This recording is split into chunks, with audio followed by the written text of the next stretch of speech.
Urdu novel zone میں خوش آمدید۔ آج ہم پڑھیں گے طاقت پرواز از قلم Sehar Sajid, one of my favourite writers. وہ پارک میں رکھے لکڑی کے بینچ پر بیٹھی اس طرح آئس کریم کھا رہی تھی جیسے کہ ساتھ بیٹھے شخص سے زیادہ اہمیت اس آئس کریم کپ کی تھی، اور وہ بہت اچھی طرح سے جانتی تھی کہ اسے اب غصہ آ رہا ہوگا۔ وہ اس کی خفا نظریں اپنے چہرے پر محسوس کر سکتی تھی، مگر اس کے آئس کریم کھانے میں فرق نہیں آیا تھا۔ وہ ہنوز اسی توجہ سے آئس کریم کھاتی رہی اور اس شخص کے لیے اس کی لاپرواہی قائم تھی۔ ایسے محسوس ہو رہا ہے جیسے کہ تم یہاں آئس کریم کھانے ہی تو آئی ہو۔ اس نے علی کی غصہ بھری جھنجھلائی آواز سنی۔ بالآخر وہ بول پڑا تھا۔ اپنی بے ساختہ ہنسی کو چھپانے کے لیے اس نے ہونٹوں پر زبان پھیرتے ہوئے رخ بدلا تھا۔ آپ یہاں مجھے آئس کریم کھلانے ہی تو لائے تھے، دادا سے یہی کہا تھا نا آپ نے؟ اس کے چہرے پر ایسی مسکراہٹ تھی جیسے کسی کو چھیڑنے کے لیے ہوتی ہے۔ ہاں مگر، وہ اور جھنجھلایا۔ مگر کیا؟ اب میں جس کام کے لیے خصوصی طور پر گھر سے آئی ہوں وہی نہ کروں؟ وہ اب بھی اسے دیکھ نہیں رہی تھی اور اپنے سابقہ کام میں بڑی مستقل مزاجی سے مصروف تھی۔ پھر اس نے اپنے چہرے پر علی کی نظروں کی جو تپش محسوس کی تھی، وہ احساس غصہ یا جھنجھلاہٹ کا نہیں تھا۔ اسے لگا وہ اسے سنجیدہ نظروں سے گھور رہا ہے۔ اس سے پہلے کہ وہ سر اٹھا کر علی کو دیکھتی، اس نے علی کا ہاتھ اپنے کپ کی جانب بڑھتے ہوئے دیکھا اور دوسرے ہی لمحے وہ ڈسٹ بن میں تھا۔ اس کا منہ کھلا اور اس نے حیران ہو کر علی کو دیکھا تھا، اور اب علی کے چہرے پر بڑی محظوظ ہوتی مسکراہٹ تھی۔ تمہارے اور میرے درمیان جو بھی ایسی چیز آئی جسے تم نے مجھ سے زیادہ اہم سمجھا، اس کا یہی حال ہوگا۔ اس نے انگلی سے ڈسٹ بن کی طرف اشارہ کیا تھا۔ عائشہ نے برا سا منہ بنا کر اسے دیکھا تھا۔ پھر دادا سے کیوں کہا کہ آئس کریم کھلانے کے لیے لے کر جانا ہے؟ سیدھا سیدھا یہ بھی تو کہہ سکتے تھے کہ مجھے عائشہ کے ساتھ جانا ہے۔ وہ اب خفگی سے بول رہی تھی۔ کیا؟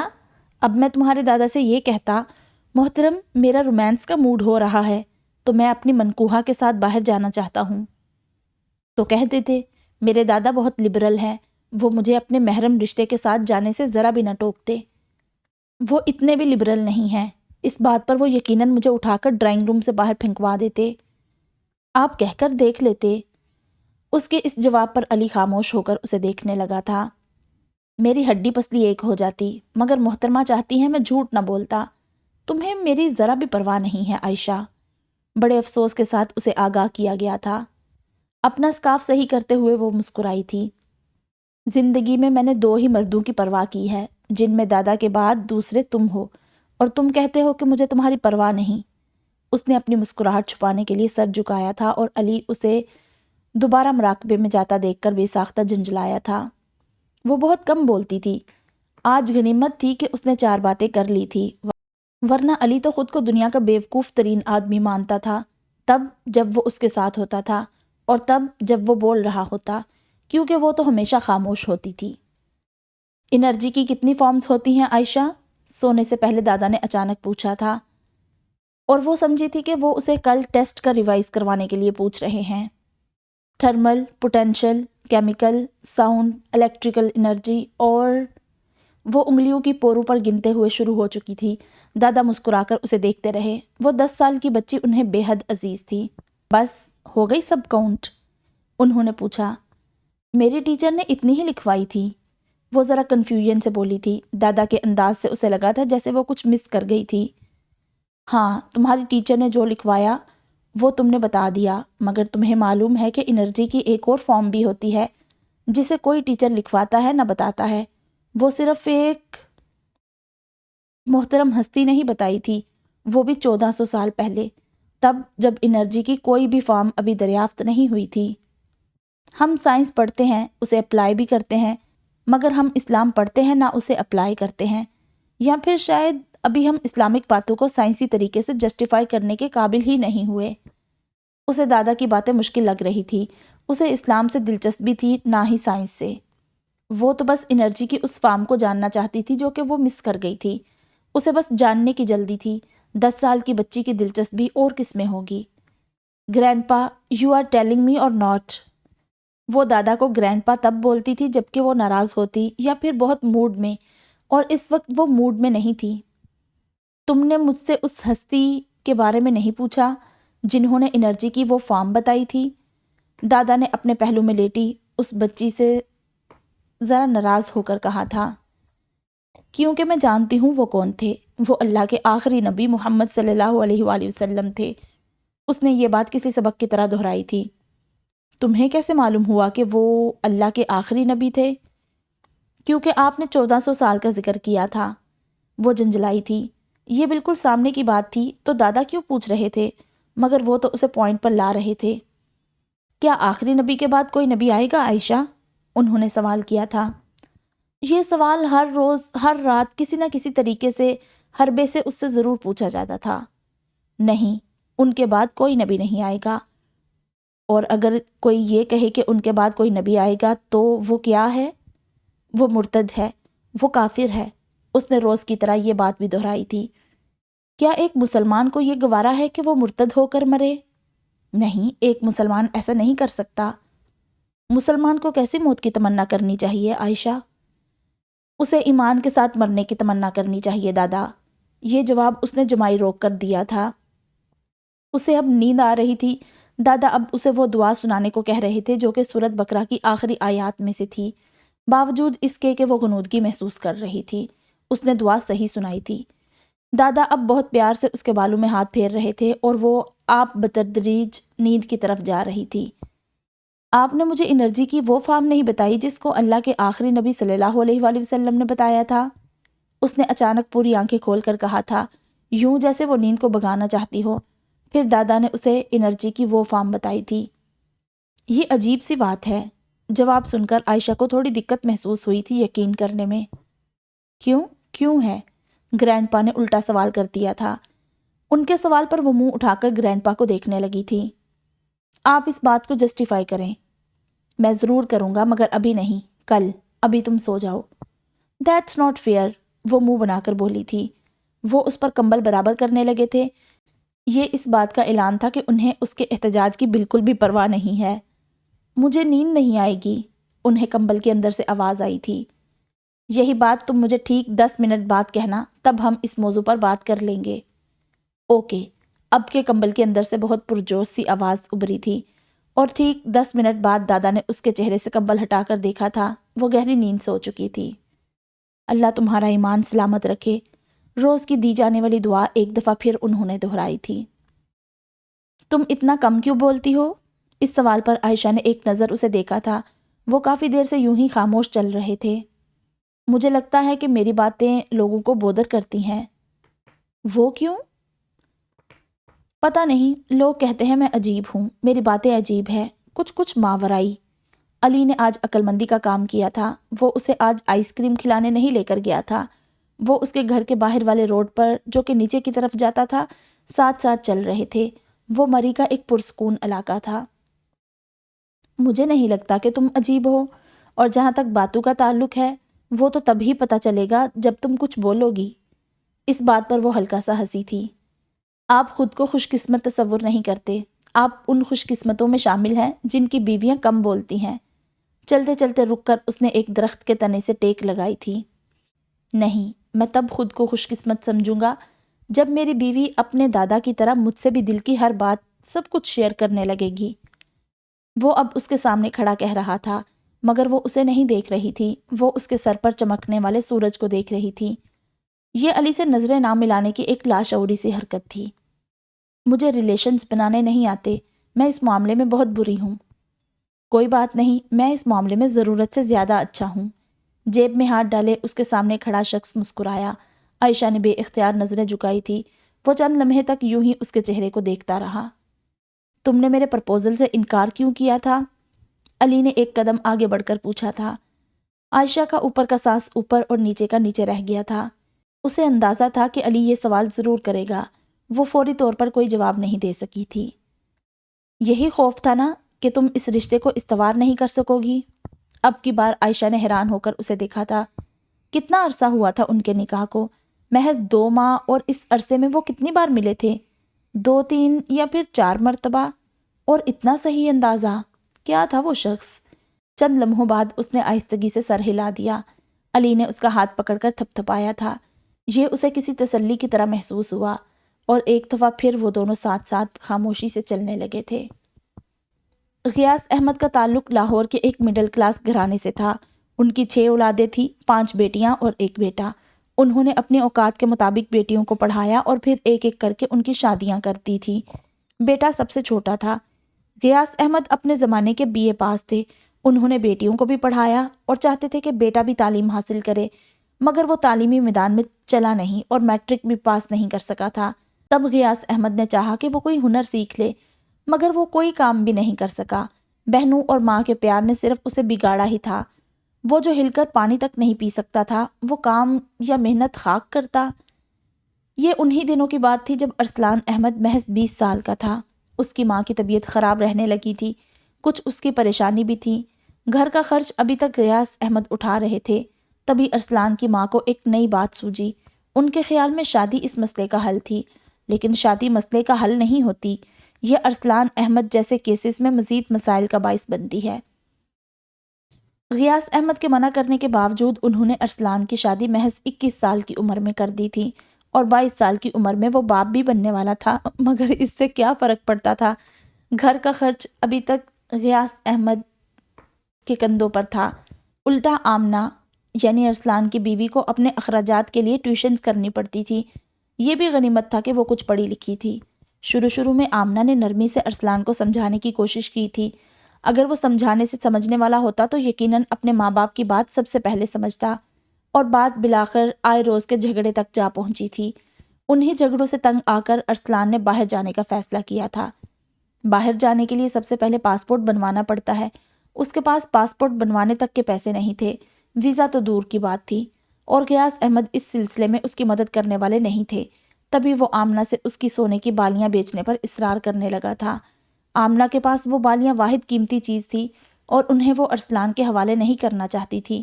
انہی لڑائی جھگڑوں سے آمنہ کا BP ہائی رہنے لگا تھا، جو کہ اس حالت میں اس کے لیے یقیناً اچھا نہیں تھا۔ اور پھر ایک رات انہی سونے کی بالیوں کی وجہ سے ان کا جھگڑا ہوا تھا، اور وہ جھگڑا اتنا شدید تھا کہ اس کے ماں باپ اٹھ گئے تھے۔ غیاث احمد بار بار ارسلان کو دروازہ کھولنے کا کہہ رہے تھے، مگر وہ دروازہ نہیں کھول رہا تھا۔ وہ سخت غصے میں تھا، اور شاید اس نے پی بھی رکھی تھی، سو اس نے آمنہ کو بری طرح سے پیٹنا شروع کر دیا تھا۔ باہر اس کے ماں باپ کا شور تھا اور اندر آمنہ کی چیخیں۔ وہ انسان نہیں رہا تھا، شیطان بن گیا تھا۔ غصہ حرام ہے، اور یہ حرام چیز یقیناً انسان سے حلال کام نہیں کرواتی۔ ہوش تو اسے تب آیا تھا جب آمنہ بے ہوش ہو کر گر پڑی تھی، تب اسے پتہ چلا کہ اس نے کیا کیا تھا۔ اس کے ہاتھ سے وہ بیلٹ نیچے گرا جس سے وہ آمنہ کو مار رہا تھا، اور پھر وہ دروازہ کھول کر گھر سے بھاگ گیا تھا۔ اس کے ماں باپ کو تب اس کی پرواہ نہیں تھی، انہیں اندر گرے وجود کی فکر تھی۔ باوجود اس کے کہ ارسلان کی ماں نے انہیں آمنہ کو ہسپتال لے جانے سے منع کیا تھا، اس سے پولیس کیس بن سکتا تھا، پھر بھی وہ اسے ہسپتال لے کر گئے تھے۔ وہ اتنے بے رحم نہیں بن سکتے تھے۔ ان کی بیوی کو اب بھی اپنے بیٹے کی فکر تھی، وہ ان کا اکلوتا بیٹا تھا، اور یہی وہ غلط رویہ تھا جس نے ارسلان کو بگاڑا تھا۔ پولیس کیس بنا، وہ تو شکر تھا کہ آمنہ نے ان کے حق میں بیان دے دیا تھا، ورنہ غیاث احمد جیل بھگت رہے ہوتے، مگر آمنہ نے ارسلان کو معاف نہیں کیا تھا، اور اس طرح ارسلان کے خلاف قتل کا مقدمہ بنا تھا۔ اسے مفرور قرار دیا گیا تھا، اور آمنہ وہ تو شاید اسی دن مر گئی تھی جب اس کی ارسلان احمد سے شادی ہوئی تھی۔ ہاں، البتہ اس کی طبعی موت اب واقع ہوئی تھی، وہ بھی بچی کی پیدائش کے دوران۔ ساری عمر انہوں نے بیٹیوں کو پالا تھا، شادیاں کی تھی، اور اب ایک اور بیٹی، وہ بھی اس بڑھاپے میں۔ ارسلان کی ماں کو غم کھائے جا رہا تھا۔ ایک ہی بیٹا تھا، اور وہ بھی اس بڑھاپے میں انہیں چھوڑ کر بھاگ چکا تھا۔ بعد میں انہوں نے ارسلان کے بارے میں کچھ افواہیں سنی تھی، مگر ان تمام افواہوں میں ایک بات مشترکہ تھی، اس نے باہر جانے کے لیے اپنے پاسپورٹ پر مذہب کے خانے میں سیکولر لکھوا لیا تھا۔ اس طرح اس کا باہر جانا، ویزا لگنا بہت آسان ہو گیا تھا۔ لفظ اسلام اس کی زندگی میں یقیناً بہت سی مشکلات لے کر آتا، سو اس نے اسی چیز کو بدل ڈالا تھا۔ تبھی غیاث احمد نے ایک فیصلہ کیا، وہ اس بچی کو لوگوں کی باتوں اور ان زبانوں کے شر سے بچانے کے لیے اپنا شہر چھوڑ کر سب کچھ بیچ باچ کر مری آ گئے تھے۔ یہ ایک مشکل فیصلہ تھا، مگر انہیں یہ فیصلہ کرنا پڑا تھا۔ ان کی 5 بیٹیاں، رشتہ دار سب لاہور میں تھے، ایسے میں مری جا کر بسنا۔ ارسلان کی ماں سمیت سب نے ان کے فیصلے کی مخالفت کی تھی، مگر انہوں نے فیصلہ نہیں بدلا تھا۔ لاہور اور مری کے درمیان جتنا فاصلہ تھا، وہ اس سے کہیں زیادہ فاصلے پر اپنے تمام رشتہ داروں کو روکنا چاہتے تھے، اور وجہ تھی ان کی پوتی، جس کے باپ نے دنیاوی فائدے کے لیے بے دین ہونا قبول کر لیا تھا۔ وہ ان کے ساتھ جا ملا تھا جو کہتے تھے کہ آخری نبی صلی اللہ علیہ وآلہ وسلم کے بعد بھی کوئی نبی آئے گا، معاذ اللہ۔ لاہور میں اس بچی کی زندگی کبھی آسان نہ ہوتی اور نہ ہی کبھی اس کی شخصیت مضبوط ہو پاتی، اس لیے وہ مری میں آ بسے تھے۔ یہاں آ کر انہوں نے اپنے پاس موجود سرمایے سے ایک پرانی عمارت خریدی تھی۔ اس عمارت کو انہوں نے ریسٹ ہاؤس میں بدلا تھا۔ 55 سال کی عمر میں جب لوگ پوتے پوتیوں کو کھلایا کرتے ہیں، کرسی پر بیٹھ کر عیش کیا کرتے ہیں، انہیں ایک دفعہ پھر سے محنت کرنی پڑی تھی۔ اپنی پوتی کو پالنا تھا، اسے پڑھانا تھا، سب سے بڑھ کر اس کی تربیت کرنی تھی، اور اس معاملے میں وہ اب اپنی بیوی پر مکمل اعتماد نہیں کر سکتے تھے۔ بیٹے کے عمل نے 55 سال کے اس شخص کے لیے زندگی کا مفہوم بدل ڈالا تھا، ان کی دنیا کو جیسے دوزخ میں تبدیل کر کے رکھ دیا تھا۔ اس بات کے لیے وہ صرف اپنی بیوی کو ہی الزام نہیں دیتے تھے، وہ خود کو بھی قصوروار سمجھتے تھے۔ باپ کا کام صرف کما کر کھلانا پلانا ہی نہیں ہوتا، اس کے کیا فرائض ہوتے ہیں یہ اب انہیں سمجھ آیا تھا۔ عائشہ، یہ نام انہوں نے خود اپنی پوتی کا رکھا تھا۔ وہ انہیں اتنی پیاری تھی کہ صرف اس کے لیے وہ اپنا سب کچھ لاہور دفن کر آئے تھے۔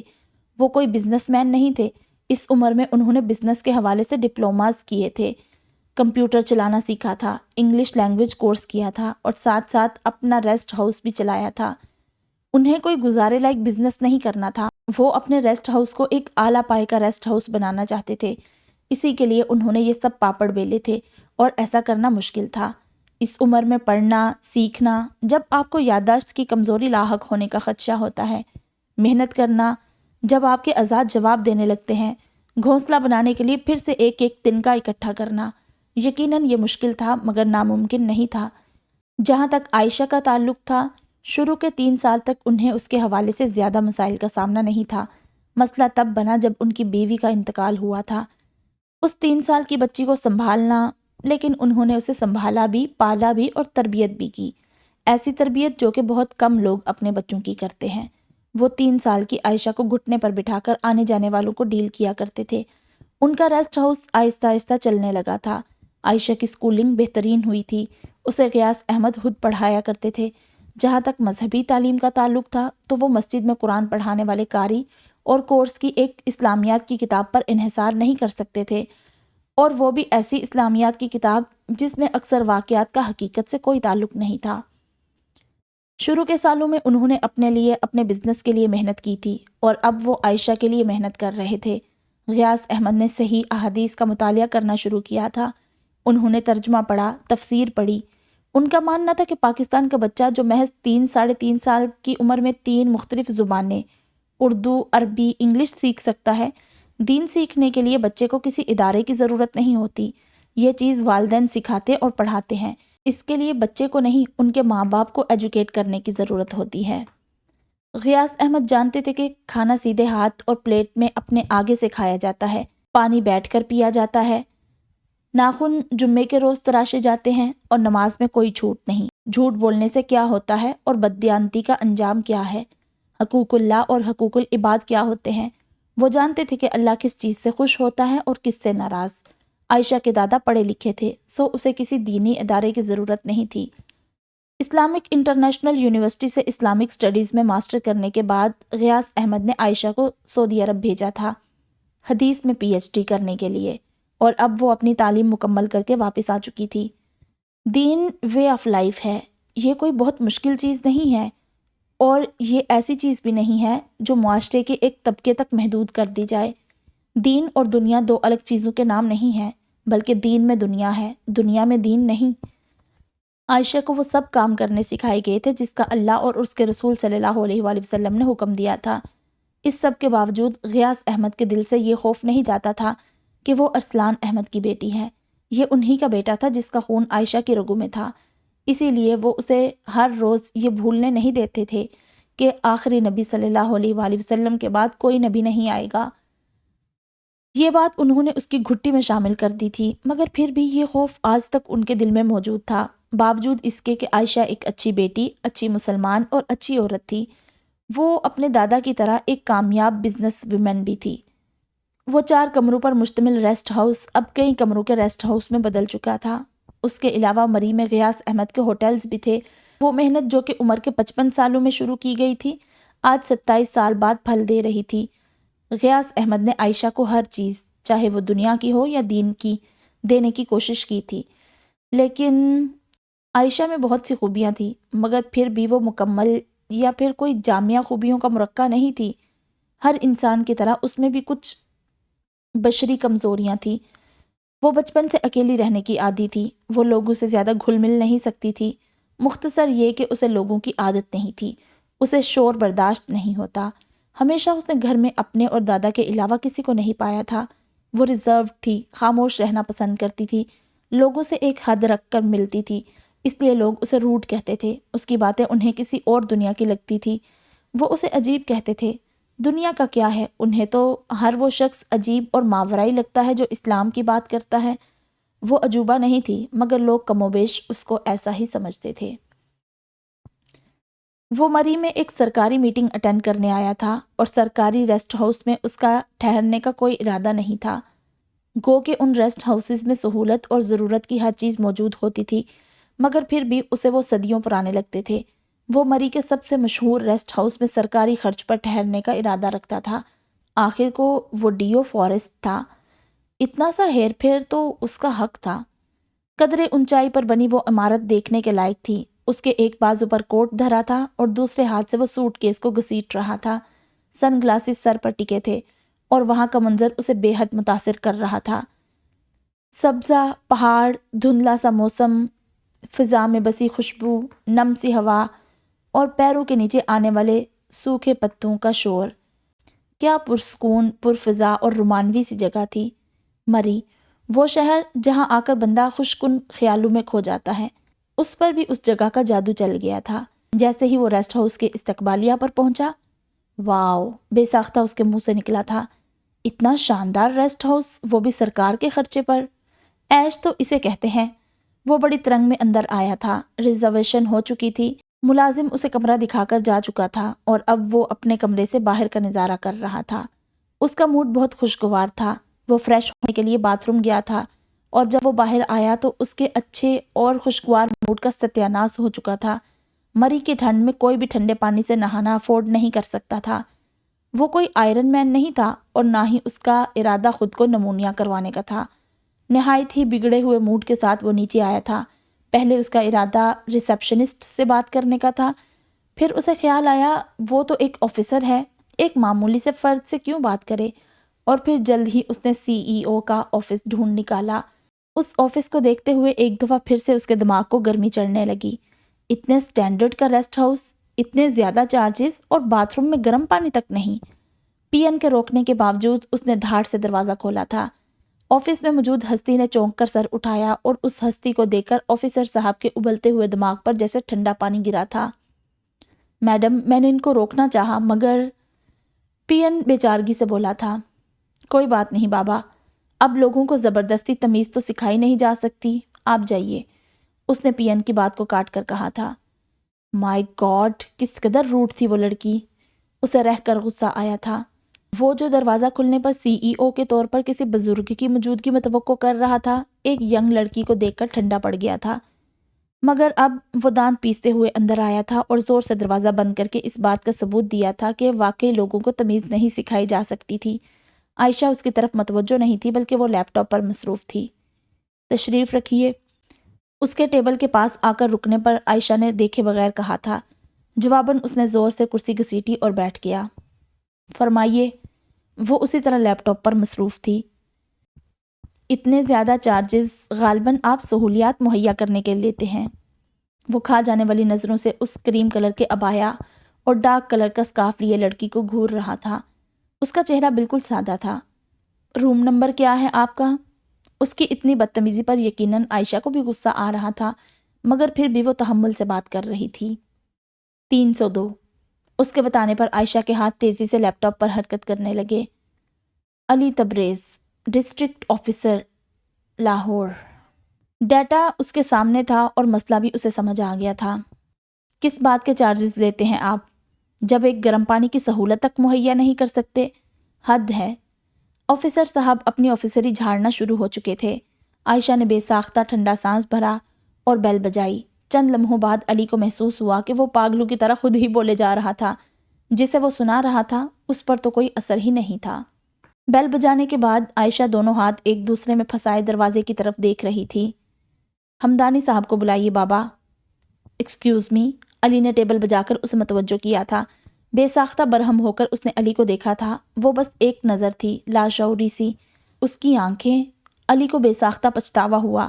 وہ آنکھیں جھکی ہوئی اچھی تھی، عجیب سی کشش تھی ان آنکھوں میں۔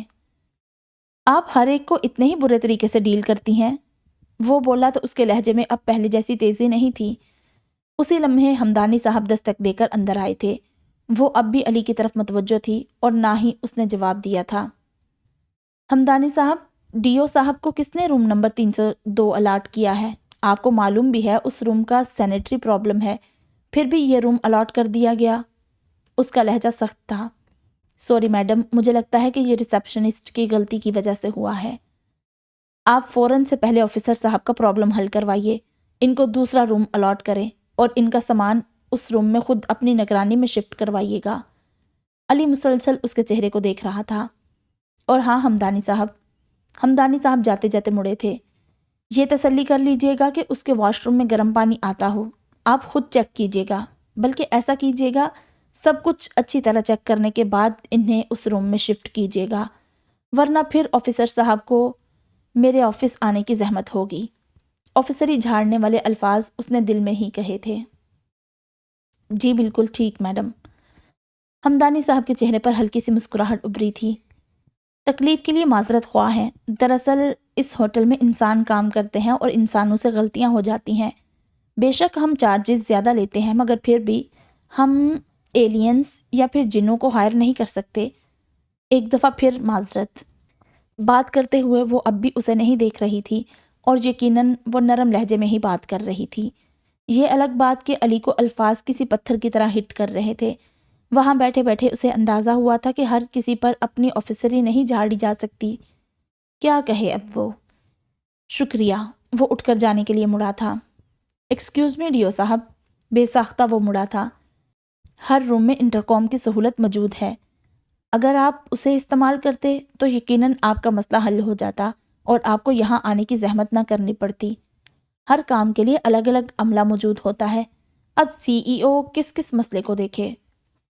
جی بہتر، اس نے چبا کر کہا تھا اور جاتے ہوئے زور سے دروازہ بند کرنا نہیں بھولا تھا۔ ایڈیٹ، بے ساختہ عائشہ کے منہ سے نکلا تھا۔ اتنے بڑے ریسٹ ہاؤس کے CEO کے طور پر کام کرنا عائشہ کے بس کی بات نہیں تھی۔ وہ تو وہاں جنرل مینیجر کے طور پر موجود ہوتی تھی۔ دادا کی صحت کی خرابی کی وجہ سے وہ ان کے کمرے میں موجود تھی۔ اس جیسے کئی آفیسرز اکثر ان کے ریسٹ ہاؤس میں آتے رہتے تھے۔ اسے عادت تھی اس جیسے آفیسری جھاڑنے والے آفیسرز کو ڈیل کرنے کی، اور وہ یہ بھی جانتی تھی کہ ان گورنمنٹ آفیسرز کی گردن میں سریا فٹ ہوتا ہے جو کہ ہر موقع پر انہیں اکڑ دکھانے پر مجبور کرتا ہے، اور ان کی اکڑ کو چٹکیوں میں کس طرح اڑانا ہے اسے یہ بھی معلوم تھا۔ عائشہ کا رویہ یقیناً اس سے بہت بہتر ہوتا اگر وہ بدتمیزی سے بات نہ کرتا۔ ایک روم سے دوسرے روم میں شفٹ ہونے تک وہ حد سے زیادہ بیزار ہو چکا تھا۔ ہمدانی صاحب کئی مرتبہ اس سے معذرت کر چکے تھے۔ ریسیپشن پر موجود جس لڑکے نے اسے روم کی چابیاں دی تھی، دراصل اس نے غلطی سے اسے روم نمبر 302 کی چابیاں دے دی تھی، جس کی وجہ سے یہ سارا مسئلہ ہوا تھا۔ وہ لڑکا بھی آ کر اس سے معذرت کر چکا تھا، مگر اس کے موڈ کا بیڑا غرق ہو چکا تھا۔ آج شام اسے بابا کے ایک دوست سے بھی ملنے جانا تھا۔ کل اس کی میٹنگ تھی اور کل شام کو بہرحال اسے واپس لاہور کے لیے نکلنا تھا۔ موڈ نہ ہونے کے باوجود اس نے پہلے کال کر کے بابا کے دوست کو اطلاع کی تھی اور اب وہ وہاں جانے کے لیے تیار ہو رہا تھا۔ پچھلی گرمیوں میں بابا مری آئے تھے، یہیں پر ان کی ملاقات اپنے کسی پرانے اور بہت اچھے دوست سے ہوئی تھی۔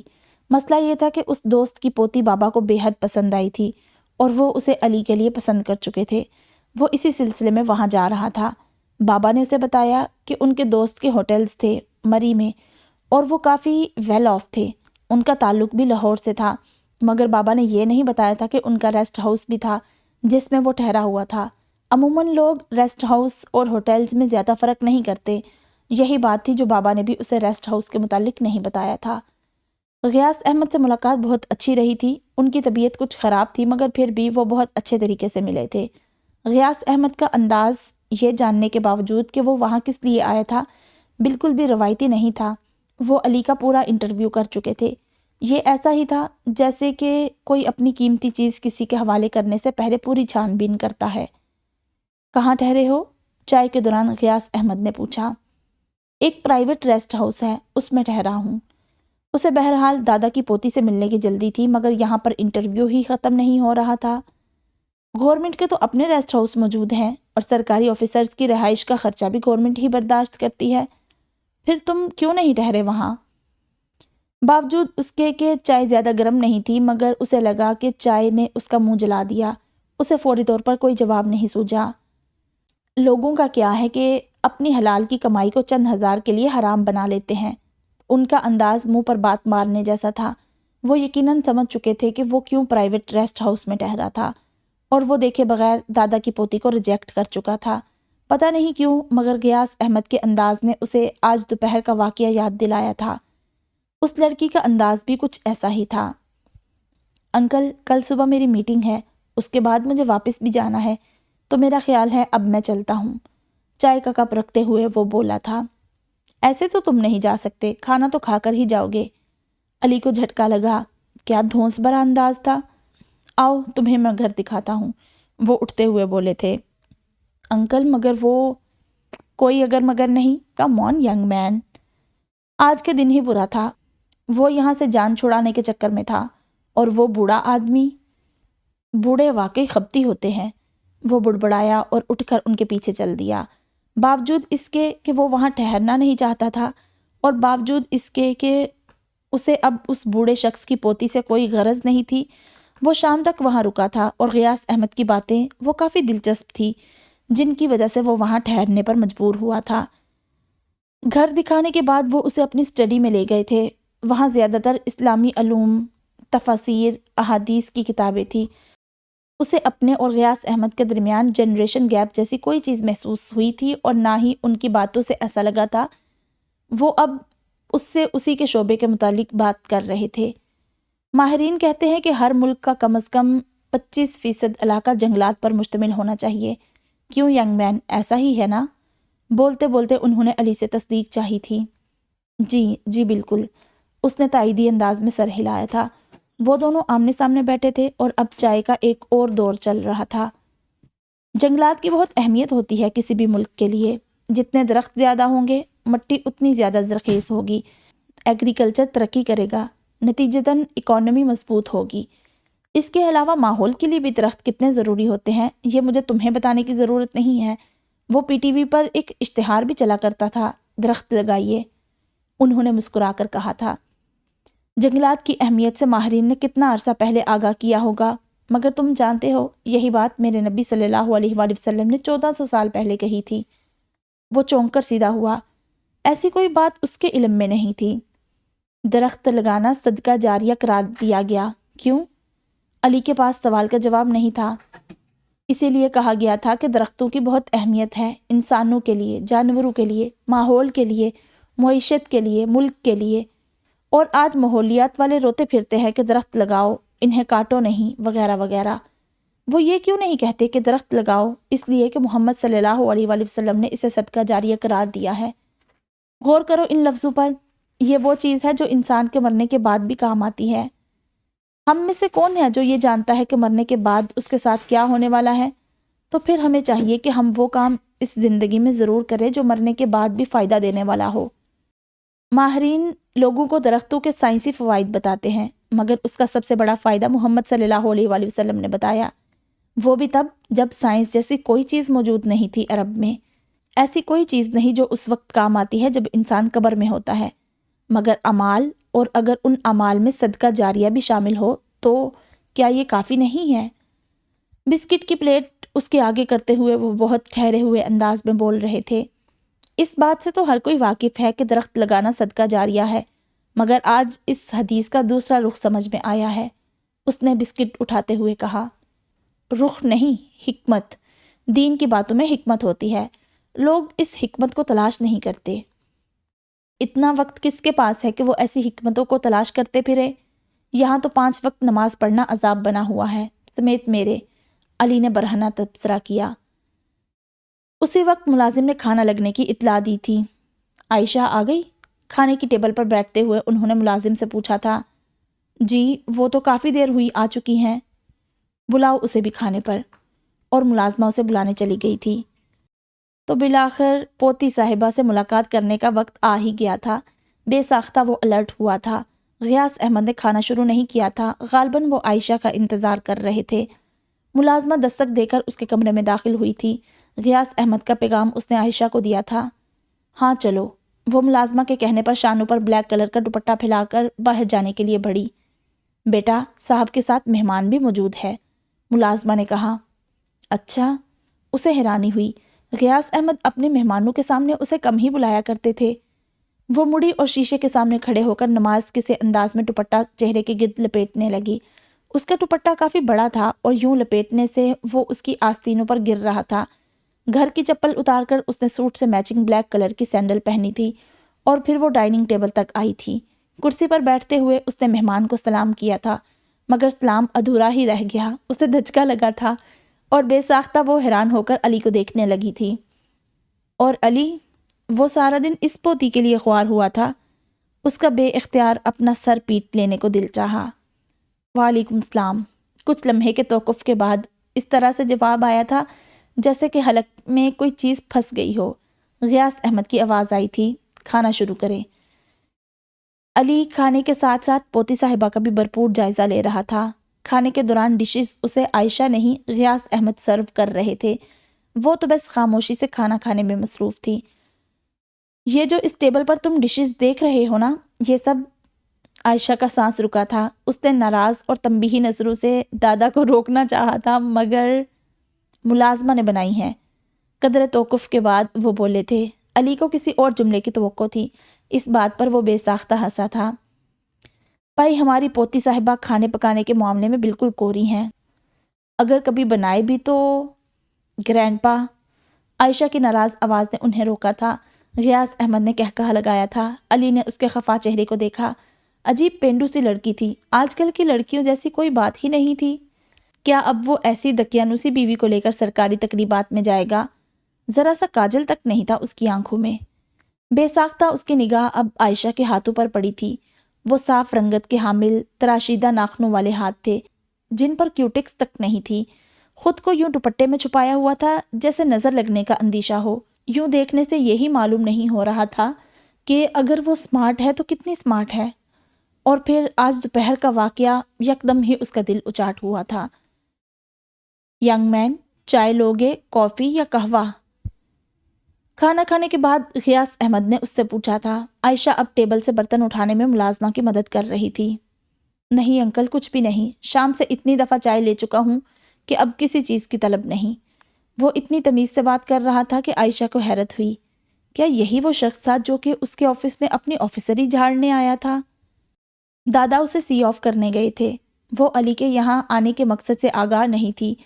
وہ اسے بس دادا کا کوئی جاننے والا سمجھ رہی تھی۔ وہ جب واپس آئے تو اس نے آج دوپہر کا واقعہ منوون انہیں بتایا تھا۔ عائشہ، تم ریسٹ ہاؤس کا امیج خراب کر دو گی، کچھ تو مارکیٹنگ کے اصول سیکھو۔ غلطی بہرحال تمہارے ملازم سے ہوئی، تمہیں سوری کرنا چاہیے تھا۔ وہ ناراض ہوئے تھے۔ میں ضرور ایسا ہی کرتی اگر وہ اپنی آفیسری نہ جھاڑتا۔ وہ اگر انٹرکام پر بھی اطلاع کر دیتا تو اس کا مسئلہ آرام سے حل ہو جاتا، مگر نہیں، ان گورنمنٹ آفیسرز کو بیماری لاحق ہوتی ہے ہر جگہ اپنی اکڑ دکھانے کی۔ وہ سر جھٹک کر بول رہی تھی۔ تم جانتی ہو وہ یہاں کیوں آیا تھا اور میں نے تمہیں کیوں ملوایا اس سے؟ کیوں؟ تبریز کا بیٹا ہے وہ۔ اچھا تو یہ کہ اس کا پرپوزل آیا ہے تمہارے لیے۔ اس بات پر بے اختیار عائشہ خاموشی سے دادا کو دیکھنے لگی۔ کیا وہ تمہیں پسند نہیں آیا؟ اس کی خاموشی پر غیاث احمد نے سوال کیا تھا۔ مجھے نہیں لگتا گرینڈ پا کہ میں ایسا کوئی رشتہ نبھا سکتی ہوں۔ حادثے زندگی کا حصہ ہوتے ہیں عائشہ۔ اور آپ کو معلوم ہے کہ وہ حادثہ کیوں پیش آیا تھا؟ اس نے فوراً جواب دیا۔ بے ساختہ غیاث احمد نے گہرا سانس بھرا تھا۔ تمہیں شادی تو بہرحال کرنی ہے عائشہ۔ ہاں کرنی ہے، مگر ابھی نہیں۔ میں تب کروں گی جب مجھے محسوس ہوگا کہ اب میں اس قابل ہوں۔ وہ سر جھکائے مدھم لہجے میں بات کر رہی تھی۔ ٹھیک ہے، کوئی زبردستی نہیں، مگر روز روز ایسے پرپوزلز نہیں آتے بیٹا۔ پھر جیسے آپ کی مرضی گرینڈ پا۔ کچھ لمحوں کے توقف کے بعد جواب آیا۔ غیاث احمد خاموش ہو کر اسے دیکھنے لگے۔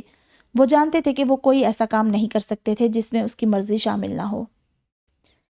آج صبح سے اس کا موڈ جتنا خوشگوار تھا، رات ہونے تک وہ اتنا ہی بدمزہ ہو چکا تھا۔ پورے 2.5 گھنٹے ایک بوڑھے شخص کی باتیں سننا، وہ بھی ایک لڑکی کو دیکھنے کے چکر میں، اور پھر اف۔ لیکن کیا وہ بور ہوا تھا؟ اس نے خود سے سوال کیا تھا۔ وہ بور نہیں ہوا تھا تو پھر کیا چیز تھی جو کہ اسے بیزار کر رہی تھی؟ انٹرکام سے اس نے کافی آرڈر کی اور پھر پردے ہٹا کر وہ مری میں اتری رات کو دیکھنے لگا۔ اس کے ذہن میں بیوی کے طور پر جس لڑکی کا خاکہ تھا، غیاث احمد کی پوتی، اس پر پوری نہیں اتری تھی۔ اسے یہ چیز بیزار کر رہی تھی۔ ایک شعوری سی بات۔ پہاڑ کھودنے کے بعد چوہا نکلنے والا حساب ہوا تھا۔ کافی آ چکی تھی اور اب کافی کا بھاپ اڑاتا مگ اس کے ہاتھ میں تھا۔ وہ ڈیو فارسٹ اتنے ہینڈسم لکس کے ساتھ ایک ایسی لڑکی کے ساتھ شادی کر لے جسے بولنا تک، یہاں آ کر جیسے اس کے خیالات کو سٹاپ لگا تھا۔ کیا واقعی اسے بولنا تک نہیں آتا تھا؟ اس نے رک کر جیسے خود سے سوال کیا تھا۔ غلط تھا، ایسی تو کوئی بات نہیں تھی۔ دوپہر کا واقعہ پھر سے تازہ ہوا۔ تو پھر کیا تھا جو علی نے اس لڑکی کو ریجیکٹ کر دیا تھا؟ آج دوپہر کا واقعہ؟ چلو اس بات کو سائڈ پر اٹھا کر رکھ دیتے ہیں۔ کافی کا ایک گھونٹ بھرتے ہوئے اس کی نظریں باہر کی روشنیوں کو فوکس کیے ہوئے تھی۔ تو پھر شادی کے لیے ایک لڑکی میں کیا ہونا چاہیے، یا پھر کیا دیکھنا چاہیے؟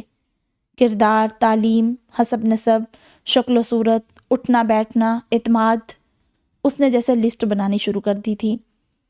کردار ایک ملاقات میں ہی نہیں جانچا جا سکتا، مگر اندازہ ضرور لگایا جا سکتا ہے۔ وہ یقیناً اچھی لڑکی ہے، اس نے اندازہ لگایا تھا۔ تعلیم، وہ اس سے زیادہ تعلیم یافتہ تھی۔ شکل و صورت، اگر وہ دوپٹہ یوں لپیٹنے کی بجائے گلے میں ڈال لیتی تو یقیناً زیادہ بہتر لگتی۔ بہرحال پھر بھی ایسی شکل و صورت نہیں تھی جسے رد کر دیا جاتا۔ اٹھنا بیٹھنا، ہاں یہی ایک بات اسے بیزار کر رہی تھی۔ وہ اسے کسی پچھلی صدی کی کوئی یادگار لگی تھی۔ حسب نسب اور اعتماد اسے چیک کرنے کی ضرورت نہیں تھی، یہ دونوں چیزیں کسی اشتہار کی طرح اس کے ماتھے پر چمکتی تھی۔ وہ تو محض اسے اس کے دقیانوسی ہونے پر ریجیکٹ کر رہا تھا۔ ہاں تو ٹھیک ہے نا، کئی ایسی تقریبات ہوتی ہیں جن میں وہ ایسی بیوی کو لے کر نہیں جا سکتا تھا جسے فیشن کی الف بے تک کا نہ پتہ ہو، اور جو ہر وقت یوں دوپٹہ لپیٹ کر ماسیوں جیسا حلیہ بنائے رکھتی ہو۔ تو باقی ساری خوبیوں پر اس ایک واحد چیز نے پانی پھیرا تھا۔ کافی کے آخری گھونٹ کے ساتھ وہ اسے مکمل طور پر ریجیکٹ کر چکا تھا۔ اس نے اب لیپ ٹاپ آن کیا تھا اور کل کی میٹنگ کے لیے نوٹس بنانے لگا تھا۔ اس ریسٹ ہاؤس میں وائی فائی کی سہولت موجود تھی۔ انٹرنیٹ استعمال کرتے ہوئے وہ فیس بک پر بھی لاگ ان ہوا تھا۔ وہاں پر اس کے کسی دوست نے ایک حدیث شیئر کی ہوئی تھی جس میں شادی کرتے وقت عورت کی دینداری کو فوقیت دینے کا کہا گیا تھا۔ بے اختیار وہ رک گیا، پتہ نہیں کیوں، مگر یکدم عائشہ کا چہرہ اس کے سامنے آیا تھا۔ دینداری؟ لیپ ٹاپ پر مصروف ہونے کے باوجود وہ الجھا ہوا تھا۔ اچھی بیوی کو دنیا کی بہترین نعمت کہا جاتا ہے۔ اسے ایک اور بات یاد آئی تھی۔ وہ ایک دفعہ پھر سے کھڑکی کے سامنے کھڑا تھا۔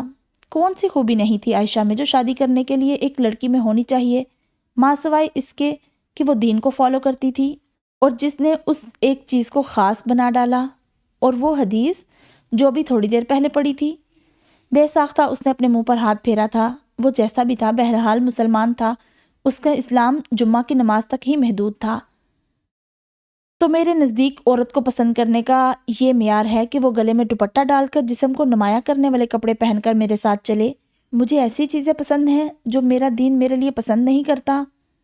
تھوڑی دیر پہلے بنائی جانے والی لسٹ میں محض ایک چیز کی بنیاد پر اس نے عائشہ کو ریجیکٹ کیا تھا، دینداری کو خامی بنا ڈالا تھا، اور جب وہ ایک حدیث پڑھتا ہے تو وہی خامی خوبی میں بدل جاتی ہے۔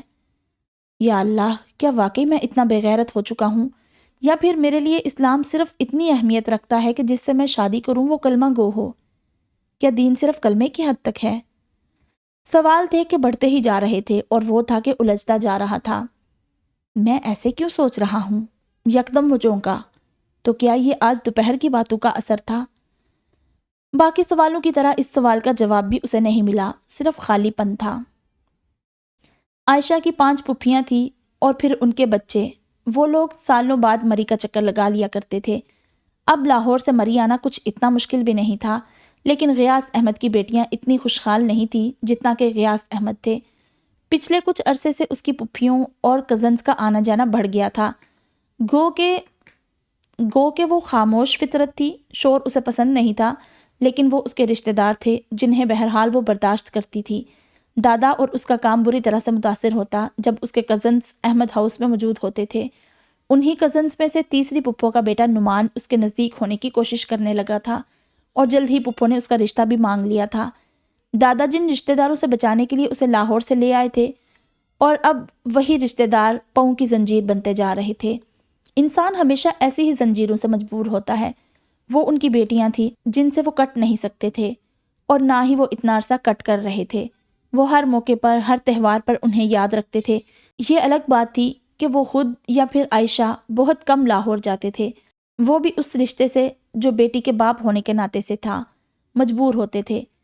ان کا خیال تھا کہ ان کی بیٹی کا گھر عائشہ کے لیے بہتر رہے گا بجائے اس کے کہ وہ کسی غیر کے گھر جائے، مگر ایسا کرتے وقت وہ صرف بیٹی کے باپ بن گئے تھے۔ وہ بھول گئے تھے کہ ان جیسے لوگوں سے بچانے کے لیے ہی وہ عائشہ کو یہاں لے کر آئے تھے۔ وہ بھول گئے تھے کہ انہوں نے عائشہ کو اس کے باپ کے بارے میں کچھ نہیں بتایا تھا۔ انہیں لگا تھا ایسا کرنے سے رشتے اور مضبوط ہوں گے۔ عائشہ کا ایک خاندان ہے، اسے اسی خاندان کا حصہ رہنا چاہیے۔ اور نعمان اکثر و بیشتر مری آتا رہتا تھا، انہیں اس میں ایسی کوئی خامی نظر نہیں آتی تھی۔ وہ اچھا اور سلجھا ہوا بچہ تھا اور پھر اچھے عہدے پر فائز بھی تھا۔ غیاث احمد نے عائشہ کی مرضی پوچھی تھی، اس نے سارا اختیار انہیں سونپا تھا، اور یوں عائشہ کی منگنی نعمان کے ساتھ ہو گئی تھی۔ وہ خوش تھے، بہت خوش، اور عائشہ اس کے لیے یہ منگنی ایک معاہدے کی طرح تھی۔ عام لڑکیوں کی طرح اسے نعمان سے فون پر لمبی لمبی باتیں کرنے کا کوئی شوق تھا، اور نہ ہی اسے نعمان کے ساتھ گھومنا پھرنا پسند تھا۔ وہ اس کا منگیتر تھا، شوہر نہیں۔ اس کے دین نے اس کے لیے کچھ حدود وضع کی تھی، اسے ان حدود کی پیروی کرنا سکھایا گیا تھا۔ وہ صرف کام کی بات کیا کرتی تھی، وہ بھی اشد ضرورت میں۔ نعمان کا بار بار کال کرنا اسے مشکل میں ڈال دیتا تھا، اور تنگ آ کر وہ فون آف کر دیتی تھی۔ اور نعمان وہ عائشہ کی طرح نہیں تھا، وہ ایک عام لڑکا تھا جو کہ منگیتر کو ہی بیوی سمجھنا شروع کر دیا کرتے ہیں۔ عائشہ کے ساتھ بھی یہی ہوا۔ وہ ان فرمائشوں کو پورا نہیں کر سکتی تھی اور ان اعتراضات کو دور نہیں کر سکتی تھی جو کہ نعمان کو اس سے تھے۔ اور نعمان کوئی نعوذ باللہ خدا تو نہیں تھا جس کے کہنے پر وہ سب کرتی جس سے اللہ اور اس کے رسول صلی اللہ علیہ وآلہ وسلم نے منع فرمایا تھا۔ تب اس نے نعمان کے سامنے ایک ایک بات کھول کر رکھ دی تھی۔ ٹھیک ہے، تمہیں ابھی یہ سب کرنا اچھا نہیں لگتا، جائز نہیں لگتا، تو کوئی بات نہیں، شادی کے بعد دیکھا جائے گا۔ دوسری طرف سے اس نے نعمان کی آواز سنی تھی، شادی ایسا سرٹیفکیٹ نہیں ہے نعمان جس سے حرام حلال ہو جائے۔ اسے بے ساختہ غصہ آیا تھا۔ میں جو اب ہوں، کل شادی کے بعد بھی ایسی ہی رہوں گی۔ تم مجھ سے ایسی کوئی توقع مت رکھنا، اور اگر ایسی کوئی توقع تمہیں ہے تو بہتر یہی ہے کہ اس بات کو آج یہیں پر ختم کر دو۔ نعمان اس کے منہ سے ایسی بات سن کر شاکڈ رہ گیا تھا۔ تم جانتی ہو تم کیا کہہ رہی ہو؟ اسے جیسے یقین نہیں آ رہا تھا۔ میں نے اپنی بات تم تک پہنچا دی ہے، آگے تمہاری مرضی۔ میں آج تمہارے کہنے پر خود کو نہیں بدل رہی تو کل کو شوہر کی حیثیت اختیار کرنے کے بعد بھی نہیں بدلوں گی۔ عائشہ نے جیسے اسے باور کروایا تھا کہ اسے معلوم ہے کہ وہ کیا کہہ رہی ہے۔ تم، نعمان کو بے ساختہ تاؤ آیا تھا، ہو کیا تم؟ اسی باپ کی اولاد جس نے صرف ملک سے باہر جانے کے لیے اپنا دین بدل لیا تھا، اور آج تم بڑی دیندار بن رہی ہو۔ تمہیں لگتا ہے اس طرح کرنے سے تمہاری شناخت بدل جائے گی؟ ارے ہوگی تو تم مرتد کی بیٹی عائشہ ارسلان احمد۔ اس لڑکی کو نہیں معلوم تھا کہ دکھ کیا ہے، غم کیا ہوتا ہے، اور دل پر چوٹ پڑے تو کیسے سہی جاتی ہے۔ کیا کہا تم نے؟ وہ ٹھہری، جیسے سانس ہی ٹھہر گیا ہو، اور پھر بڑی تیزی سے اس نے سوال کیا تھا۔ وہی کہا جو تم نے سنا، تمہارا باپ مرتد تھا، کافر تھا، اور تم اس قابل ہی نہیں ہو کہ تم سے کوئی رشتہ بنایا جا سکے۔ کون سی لڑکی ایسی زندگی گزارتی ہے؟ تم سائیکک ہو؟ ساری عمر اکیلے رہ رہ کر تمہیں معلوم ہی نہیں رشتے بنائے کیسے جاتے ہیں اور انہیں نبھایا کیسے جاتا ہے؟ اور اس نے جیسے تمہارا باپ مرتد تھا کہ الفاظ کے بعد جیسے کچھ سنا ہی نہیں تھا، کچھ تھا جو کہ پگھل کر اس کی آنکھوں سے باہر آیا تھا۔ سیل اس کے ہاتھ سے چھوٹا اور اس نے اپنے گالوں کو انگلیوں سے چھوا، انگلی کی پور نم ہو گئی۔ دادا، وہ جیسے چیخی، اور پھر وہ چیخ چیخ کر روئی تھی، اور روتے روتے بتایا تھا دادا سکتے میں آئے تھے۔ ساری عمر جس چیز سے انہوں نے عائشہ کو بچایا تھا وہ سامنے آ گئی تھی۔ کیا لوگ اتنے ظالم ہوتے ہیں؟ لیکن وہ لوگ تو نہیں تھے، ان کے اپنے تھے۔ عائشہ کا سر سینے سے لگاتے ہوئے وہ اسے آہستہ آہستہ تھپک رہے تھے۔ بس بچے صبر کرتے ہیں، اس طرح روتے نہیں۔ گرینڈپا، میرا باپ، آپ نے بتایا کیوں نہیں؟ وہ ان سے الگ ہوئی، اسے شکوہ تھا، غم تھا۔ دادا نے ایک نظر اسے دیکھا۔ یکدم ملنے والی خوشی ہی انسان کو پاگل نہیں کرتی، یکدم ملنے والے دکھ بھی ہوش و حواس قائم نہیں رہنے دیتے۔ میں ایک مرتد کی بیٹی ہوں، یا اللہ میں مر کیوں نہیں گئی؟ یا اللہ یہ کیسا عذاب ہے؟ عائشہ ارسلان احمد ہوش و حواس میں نہیں تھی۔ عائشہ، انہوں نے نرمی سے پکارا، مگر وہ سن ہی کب رہی تھی۔ وہ اونچی آواز سے روئے جا رہی تھی اور بولے جا رہی تھی۔ عائشہ، آواز پہلے سے ذرا اونچی ہوئی تھی۔ کندھوں سے پکڑ کر انہوں نے اسے زور کا جھٹکا دیا تھا۔ وہ سہم کر چپ ہوئی تھی، مگر آنسو بہہ رہے تھے۔ غیاث احمد خاموشی سے اسے دیکھ رہے تھے۔ کیا عمر بن خطاب رضی اللہ تعالی عنہ کا باپ کافر نہیں تھا؟ انہوں نے سوال کیا۔ باپ کے مرتد ہونے کا ٹیگ بیٹی پر نہیں لگ سکتا۔ اس کے اعمال اس کے لیے اور تمہارے اعمال تمہارے لیے۔ تم اپنے باپ کے کسی بھی عمل کی ذمہ دار نہیں ہو۔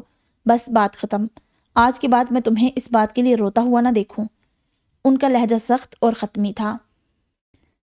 وہ اسے یوں ہی چھوڑ کر چلے گئے تھے۔ وہ خاموشی سے انہیں جاتا دیکھتی رہی۔ اس کے بعد وہ روئی تو نہیں تھی، مگر خوف اس کے دل میں بیٹھ گیا تھا۔ کون تھا جو یہ جاننے کے بعد کہ اس کا باپ مرتد تھا اسے اپناتا؟ غیاث احمد نے اسے تو رونے سے منع کر دیا تھا، مگر وہ خود کو نہ روک سکے تھے۔ اس عمر میں ملنے والا دکھ، تبھی انہیں پہلا ہارٹ اٹیک ہوا تھا۔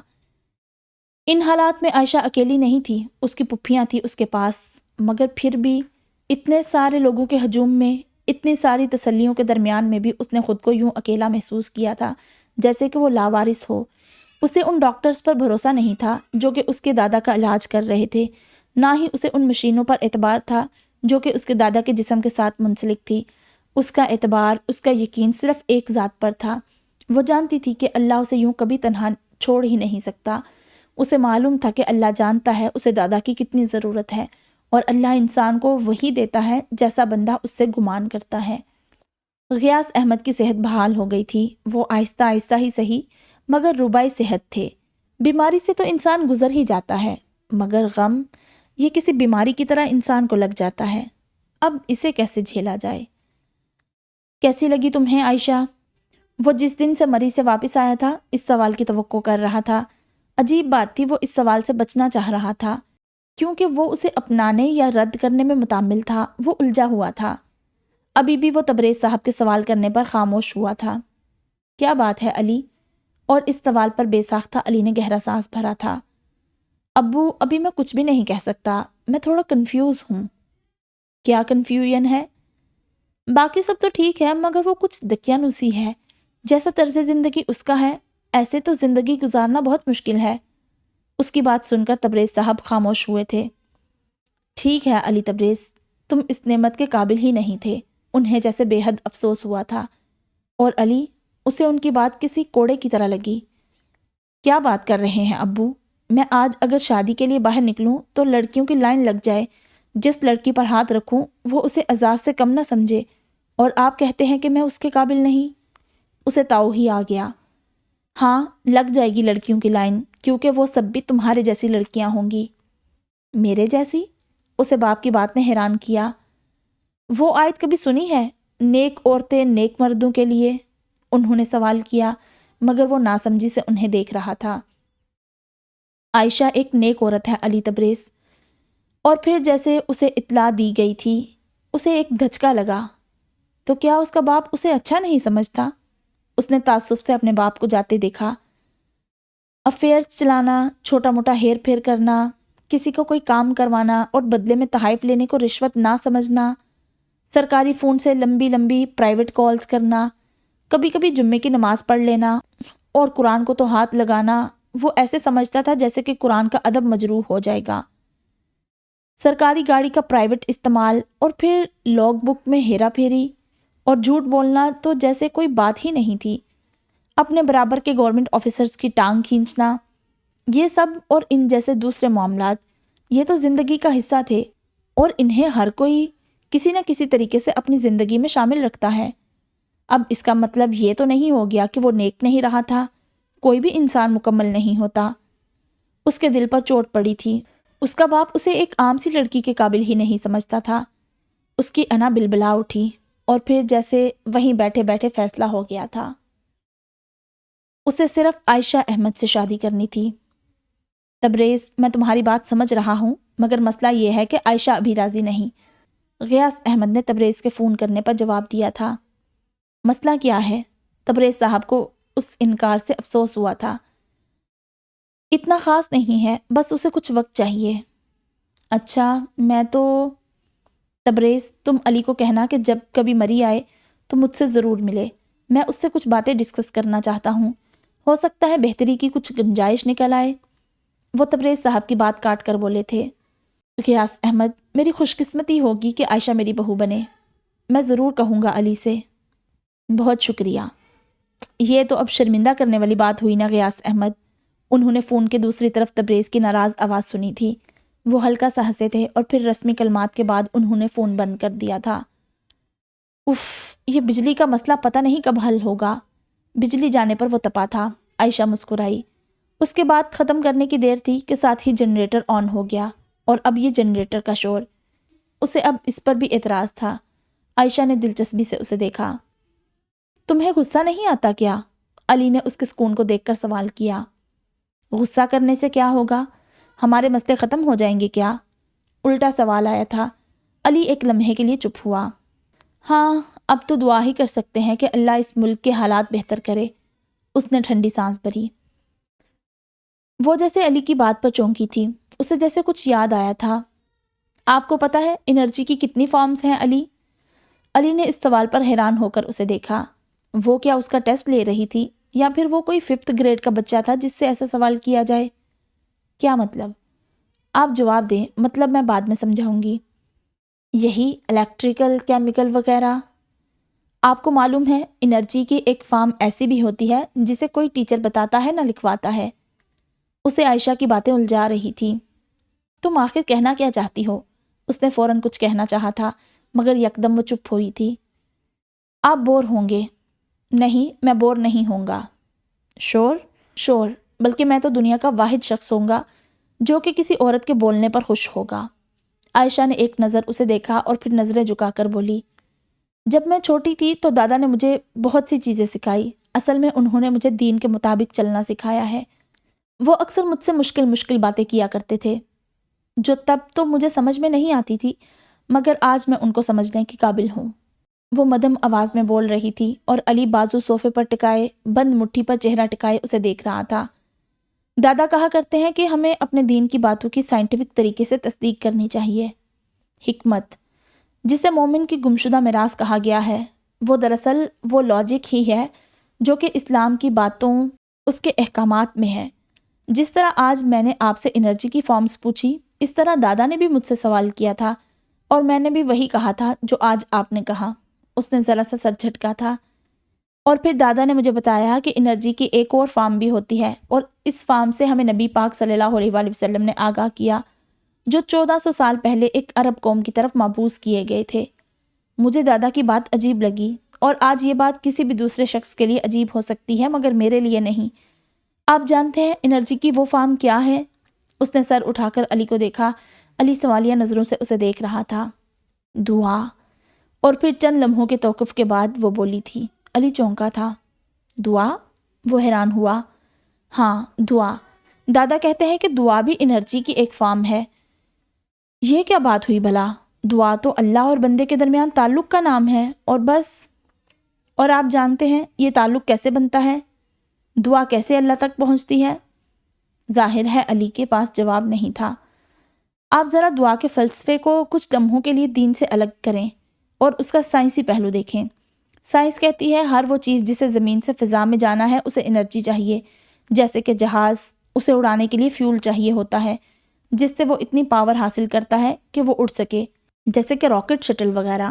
سب کو پاور چاہیے، انرجی چاہیے، وہ طاقت کے بل پر زمین سے فضا تک اور پھر خلا تک پہنچ سکتے ہیں۔ تو پھر آپ اس بات کو کیسے صحیح ثابت کریں گے کہ آپ کی دعا بغیر کسی قوت کے، بنا کسی طاقت کے 7ویں آسمان تک جا پہنچتی ہے؟ اور سائنس، وہ روحانیت کو نہیں مانتی، وہ ہر چیز کے ہونے کا جواز لاجک مانگتی ہے۔ تب آپ کیسے ثابت کریں گے اپنے دین کو، اس کی باتوں کو؟ مان لیں کہ دعا بھی ایک قسم کی انرجی ہے، تبھی تو یہ سفر کرتی ہے زمین سے آسمان تک۔ اس کے علاوہ کیا دلیل دیں گے آپ دعا کے زمین سے آسمان تک جانے کی؟ مشکل ہے، بہت مشکل، علی تبریز نے سر جھٹکا تھا۔ چلے ہم ایک اور طرح سے دیکھتے ہیں۔ بہت پہلے سمندر پار لوگوں سے کمیونیکیشن کا ذریعہ خط تھا، ڈاک خانے بنائے گئے، چست و تیز رفتار گھوڑے مہیا کیے گئے تاکہ فاصلے کو کم وقت میں جلدی طے کیا جا سکے۔ پھر انسان نے ترقی کی اور تار آیا، پھر ٹیلی فون، اور اب یہ سیل۔ اس نے ہاتھ میں پکڑا سیل علی کو دکھایا۔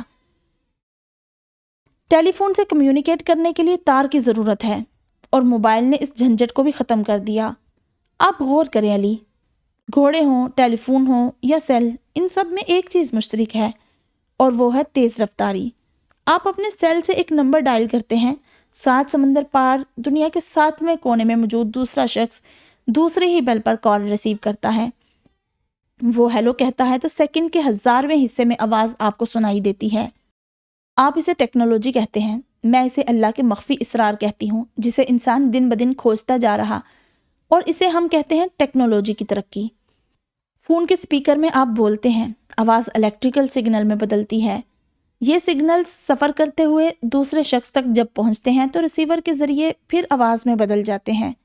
بنیادی طور پر آپ کا پیغام الیکٹریکل سگنلز کی شکل میں سفر کرتا ہے، الیکٹریکل انرجی کی فارم۔ دعا کا بھی یہی حساب ہے، آپ کے منہ سے نکلے لفظ کسی انرجی میں بدلتے ہیں اور پھر وہ تیزی سے سفر کرتے ہوئے 7ویں آسمان تک جا پہنچتے ہیں۔ یہ الگ بات، نہ آپ کو سپیکر کی ضرورت ہوتی ہے اور نہ اللہ کو ریسیور کی۔ یہ تیز ترین اور براہ راست رابطے جیسا ہے۔ انسان دن بدن تیز سے تیز ترین ٹیکنالوجی کی تلاش میں ہے، اور اس دنیا میں سب سے تیز چیز جو سفر کرتی ہے وہ لائٹ ہے، جو کہ بذات خود انرجی ہے۔ دنیا میں کوئی چیز نہیں جو کہ روشنی جیسی تیز رفتار ہو بجز دعا کے، اور یقیناً یہ انرجی ہی ہے، اور یہ اس سے کہیں زیادہ رفتار سے سفر کرتی ہے جتنا کہ روشنی۔ معراج کا واقعہ سنا ہوگا آپ نے؟ اس نے رک کر سامنے ٹیبل پر پڑے جگ میں سے پانی انڈیلتے ہوئے کہا۔ ہاں۔ براق کا نام بھی سنا ہوگا؟ اس نے ایک گھونٹ پینے کے بعد پوچھا تھا۔ ہاں سنا ہے۔ وہ کتنا تیز رفتار تھا کہ نبی پاک صلی اللہ علیہ وآلہ وسلم کو پلک جھپکنے میں آسمان تک لے گیا۔ براق جیسی تیز رفتاری اس دنیا کی کسی بھی چیز میں نہیں ہے۔ مجھے لگتا ہے اس جانور کی تیز رفتاری بھی کوئی ٹیکنالوجی ہے۔ آنے والی صدیوں میں ہو سکتا ہے کہ انسان اس ٹیکنالوجی، اس اسرار کا راز بھی پا لے، پھر اسے دعا کی انرجی ہونے والی بات بھی سمجھ آ جائے گی۔ حضرت محمد صلی اللہ علیہ وآلہ وسلم نے فرمایا کہ کوئی ایسی چیز نہیں ہے جو قسمت کو بدل سکے بجز دعا کے۔ دعا ایسی چیز ہے جو قسمت کو بدل دیتی ہے، تو پھر یقیناً یہ طاقت کا ایک خزانہ ہی ہوگی جو کہ قسمت جیسی چیز کو بھی بدل دیتی ہے۔ اللہ پھر کیسے اس مانگی جانے والی دعا کو رد کر سکتا ہے جس میں اتنی پاور ہو؟ اور پتہ ہے دعا کا فیول کیا ہے جو اسے اتنی پاور دیتا ہے؟ اس نے ایک بار پھر علی سے سوال کیا تھا، اور علی پھر لاجواب ہوا تھا۔ دعا اگر ٹریول کرتی ہے تو اسے فیول چاہیے، اور یہ فیول ہوتا ہے آپ کا یقین۔ جتنا یقین زیادہ ہوگا، دعا اتنی ہی تیزی سے ٹریول کرے گی اور پھر اتنی ہی جلدی قبول ہو جائے گی۔ علامہ اقبال نے بہت پہلے شعر کی شکل میں کہا تھا، دل سے جو بات نکلتی ہے اثر رکھتی ہے، پر نہیں طاقت پرواز مگر رکھتی ہے۔ دل سے مطلب یقین، طاقت پرواز مطلب اڑنے کی سکت۔ اور طاقت کسے کہتے ہیں علی تبریز؟ چند لمحوں کی خاموشی ان دونوں کے درمیان آئی تھی، ایسی خاموشی جس میں انسان سانس بھی نہیں لینا چاہتا۔ انرجی کو۔ اور پھر مسکرا کر اس نے کہا تھا۔ وہ خاموش تھا، اس کے لیے عائشہ کی باتوں کو سمجھنا مشکل تھا، البتہ ایک بات ضرور اسے سمجھ آئی تھی، واقعی قسمت کو بدلنے والی چیز دعا کے علاوہ کوئی نہیں ہو سکتی تھی۔ تمام انسانوں کی قسمت، یہ تقدیر کا فیصلہ تب سے ہی ہو چکا ہے جب اللہ نے یہ دنیا بنائی۔ جو کچھ ہو گیا، ہو رہا ہے اور جو ہونا ہے، اسے بدلنے کے لیے کوئی بھرپور طاقت جیسی چیز ہی ہونی چاہیے جو کہ ازل سے طے ہوئے فیصلے کو بدل دے، اور وہ دعا کے علاوہ کیا ہو سکتی ہے؟ وہ سوچ رہا تھا، اس کے دماغ میں بہت سی باتیں گڈمڈ ہو رہی تھی۔ مگر عائشہ، بہت سی ایسی دعائیں ہیں جو کہ قبول نہیں ہوتی، اچانک اس نے سوال کیا۔ نہیں علی، کوئی دعا ایسی نہیں ہوتی جسے ہم کہہ سکیں کہ وہ قبول نہیں ہوئی۔ بعض اوقات ہم اپنی دعاؤں میں ایسی چیز مانگ لیتے ہیں جو ان حالات اور وقت میں مناسب نہیں ہوتی، تو پھر اس دعا کو مناسب وقت تک ٹال دیا جاتا ہے، اور کبھی ہم ایسی چیز مانگ لیتے ہیں جو کہ سراسر ہمارے لیے غلط ہوتی ہے، تو پھر کیا اللہ سے آپ کو توقع ہے کہ وہ آپ کے لیے کچھ غلط ہونے دے گا؟ اور آپ شکوہ کرتے ہیں کہ دعا قبول نہیں ہوئی، اور پھر ایسا بھی ہوتا ہے کہ آپ وہ بھی مانگ لیتے ہیں جس کے آپ اہل نہیں ہوتے، تو تب اللہ آپ کو پہلے اس چیز کے قابل بناتا ہے اور پھر وہ عطا کرتا ہے۔ اور انسان کا وہی شکوہ، دعا کی مقبولیت اس بات پر بھی منحصر ہے کہ آپ کی دعا میں کتنی طاقت ہے۔ مجھے یہ بھی لگتا ہے کہ کم انرجی والی دعائیں کہیں آسمان اور زمین کے درمیان ہی اٹکی رہتی ہیں، اللہ تک پہنچ ہی نہیں پاتی، اور انسان روتا ہے کہ اللہ سنتا نہیں۔ وہ خاموش ہوئی، علی اسے دیکھ رہا تھا اور پھر اس نے گہرا سانس بھرا۔ بہرحال ایک عام انسان ان باتوں سے قائل نہیں ہوگا، وہ مذہب یا دینی احکام کو ماورائی تصور کرتا ہے، مگر ایسا نہیں ہے۔ یہ بات تم سمجھ سکتی ہو، میں سمجھ سکتا ہوں، مگر عام انسان، اس کے لیے یہ ماننا مشکل ہو سکتا ہے۔ ہو سکتا ہے وہ ایسی سوچ کو گستاخی بھی قرار دے۔ علی نے جیسے ہی تبصرہ کیا، وہ جواب میں کندھے اچکا کر ہلکا سا مسکرائی تھی۔ وہ اس کے علاوہ اور کر بھی کیا سکتی تھی ایسے معاشرے میں جس میں اندھی عقیدت اور تقلید کا راج ہو؟ اسے عائشہ احمد کا انکار سن کر حیرانی ہوئی تھی۔ تو کیا واقعی وہ اس کے قابل نہیں تھا؟ وہ اس پر 4 کی بجائے 8 حرف بیچ کر اس قصے کو ختم کرنا چاہتا تھا، مگر تبھی تبریز صاحب نے اسے غیاث احمد کی ملاقات والی بات بتائی تھی اور تاکید کی تھی کہ جب کبھی وہ مری جائے تو ان سے ضرور ملاقات کرے۔ وہ اس بات کو بھی نظر انداز کر دینا چاہ رہا تھا، مگر عائشہ کا انکار اور باپ کی بات، وہ اسے کسی کانچ کے ٹکڑے جیسی چبھ رہی تھی۔ یہ بہت تکلیف دہ تھا۔ کوئی لڑکی مجھے ریجیکٹ بھی کر سکتی ہے، اور میرا باپ اپنے لائق فائق بیٹے کو ایک عام سی لڑکی کے قابل بھی نہیں سمجھتا۔ اسے غصہ آنے لگتا، وہ خواہ اپنے ماتحتوں سے بد مزاج ہونے لگتا۔ وہ جتنا اس بات کو بھولنا چاہ رہا تھا، وہ اتنی ہی دماغ پر حاوی ہو رہی تھی۔ پھر غور کرنے پر پتہ چلا کہ غصہ، بیزاری، چڑچڑاپن، یہ سب دور ہو سکتا تھا اگر وہ وجہ جان لے جس کی بنا پر اسے ریجیکٹ کیا گیا تھا۔ وہی انسان کی متجسس فطرت، اور وہ اتنے فوری فیصلے لینے والا شخص تھا کہ اگلے ہی روز مری جا پہنچا۔ بہانہ بھی معقول تھا، یہ وہ نہیں تھا جسے غیاث احمد سے ملنا تھا، یہ غیاث احمد تھے جنہیں اس سے ملاقات کرنی تھی، اور وہ اتنا سعادت مند اور خوش اخلاق تو تھا ہی کہ کسی بوڑھے شخص کو سفر کی زحمت سے بچا لے، وہ بھی مری سے لاہور تک کا۔ مجھے بہت خوشی ہوئی علی تبریز کہ تم دوبارہ یہاں آئے، انہوں نے اس سے ملتے ہوئے کہا تھا۔ بدلے میں وہ کوئی اخلاق نہیں نبھا پایا، بس خاموشی سے بیٹھ گیا۔ چائے آ چکی تھی اور غیاث احمد ادھر ادھر کی باتیں کیے جا رہے تھے، اور اسے مطلب کی بات سے غرض تھی۔ انکل، کیا میں وجہ جان سکتا ہوں محترمہ کے انکار کی؟ وہ بلا ارادہ لاشعوری طور پر بہت اچانک بول پڑا تھا، دماغ میں چھڑی ہوئی جنگ کا نتیجہ۔ غیاث احمد رکے، اسے غور سے دیکھا اور پھر حیران ہوئے۔ تمہیں کس نے کہا اس نے انکار کیا ہے؟ اب کے حیرت کا شکار علی ہوا تھا۔ ابو نے تو مجھ سے یہی نہیں، انہیں غلط فہمی ہوئی ہوگی، میری بات کا مطلب یہ نہیں تھا، میں نے کہا تھا کہ عائشہ کے کچھ تحفظات ہیں۔ وہ اس کی بات کاٹ کر بولے تھے، اور جیسے چبھا ہوا کانچ بنا زخم لگائے نکلا تھا۔ وہ یکدم پرسکون ہوا، اور اب اس کا ارادہ خود انکار کرنے کا تھا۔ وہی مرد کی پرانی فطرت۔ کیسے تحفظات؟ وہ اب یکدم انکار نہیں کر سکتا تھا، سو بات آگے بڑھائی گئی۔ اسے لگتا ہے کہ وہ رشتوں کو نبھانے میں بالکل ناکام ہے۔ ہیں؟ جواب سن کر اسے وہ لڑکی سائیکو کیس لگی تھی، مگر اس نے ابھی جواب سنا تھا، وجہ نہیں۔ اور پھر غیاث احمد نے اسے وجہ بھی بتا دی، باپ کے عمل سے لے کر نعمان کے رد عمل تک۔ ابو یہ جانتے ہیں؟ ہاں، اسے معلوم ہے، اور پھر بھی وہ سمجھتے ہیں کہ میں اس لڑکی کے قابل نہیں۔ اسے دھچکا لگا تھا، ایک مرتد کی بیٹی کے قابل نہیں سمجھتے۔ کانچ کا کوئی حصہ ابھی بھی کہیں اندر ہی تھا۔ علی تبریز، کچھ باتیں میں تم پر واضح کر دینا چاہتا ہوں، اس کے بعد جو چاہے فیصلہ کرنا۔ چائے کا خالی کپ واپس رکھتے ہوئے انہوں نے خاموش بیٹھے علی سے کہا تھا، تم ماڈرنزم یا اپ ٹو ڈیٹ ہونا یا پھر روشن خیالی کسے کہتے ہو؟ پتہ نہیں کیوں، مگر وہ ہر بار ایسے سوال پوچھتے تھے جس کے لیے انسان کو اپنے دماغ پر زور دینا پڑے۔ بے اختیار وہ جنجلایا، اور ابھی وہ ماڈرنزم کی کوئی جامع تعریف سوچ ہی رہا تھا کہ وہ دوبارہ بول پڑے تھے۔ تم اگر 90% لوگوں کی طرح روشن خیالی یا پھر ماڈرنزم گلے میں دوپٹے ڈالنے کو، یا پھر بیہودہ لباس پہننے کو، یا پھر مردوں سے بلا وجہ بے تکلف ہونے کو، اور ہر اس کام کو کہتے ہو جس سے دین منع کرتا ہے، تو الحمدللہ میری پوتی ایسی ماڈرن نہیں ہے۔ اور اگر تم ماڈرنزم سوچ کے وسیع ہونے کو کہتے ہو اور اپ ٹو ڈیٹ ہونا اس بات کو سمجھتے ہو کہ انسان زمانے کے ساتھ قدم ملا کر چلے، تو میری بیٹی ماڈرن بھی ہے اور اپ ٹو ڈیٹ بھی۔ انہوں نے جیسے اسے باور کروایا تھا کہ وہ اتنے بڑے ریسٹ ہاؤس کی جنرل مینیجر ہے۔ وہ جانتی ہے کس بندے سے کب اور کیسے بات کرنی چاہیے۔ کیا تم ایک پی ایچ ڈی ہولڈر سے توقع کرتے ہو کہ اسے سلیقہ نہیں ہوگا نشست و برخاست گفتگو کا، اسے زندگی برتنے کا ڈھنگ نہیں ہوگا؟ وہ اسے دیکھ رہے تھے اور علی نے بے ساختہ نظریں چرائی تھی۔ اور اب تم دیکھ لو کہ عائشہ تمہاری ماڈرنزم کی تعریف پر پوری اترتی ہے یا نہیں۔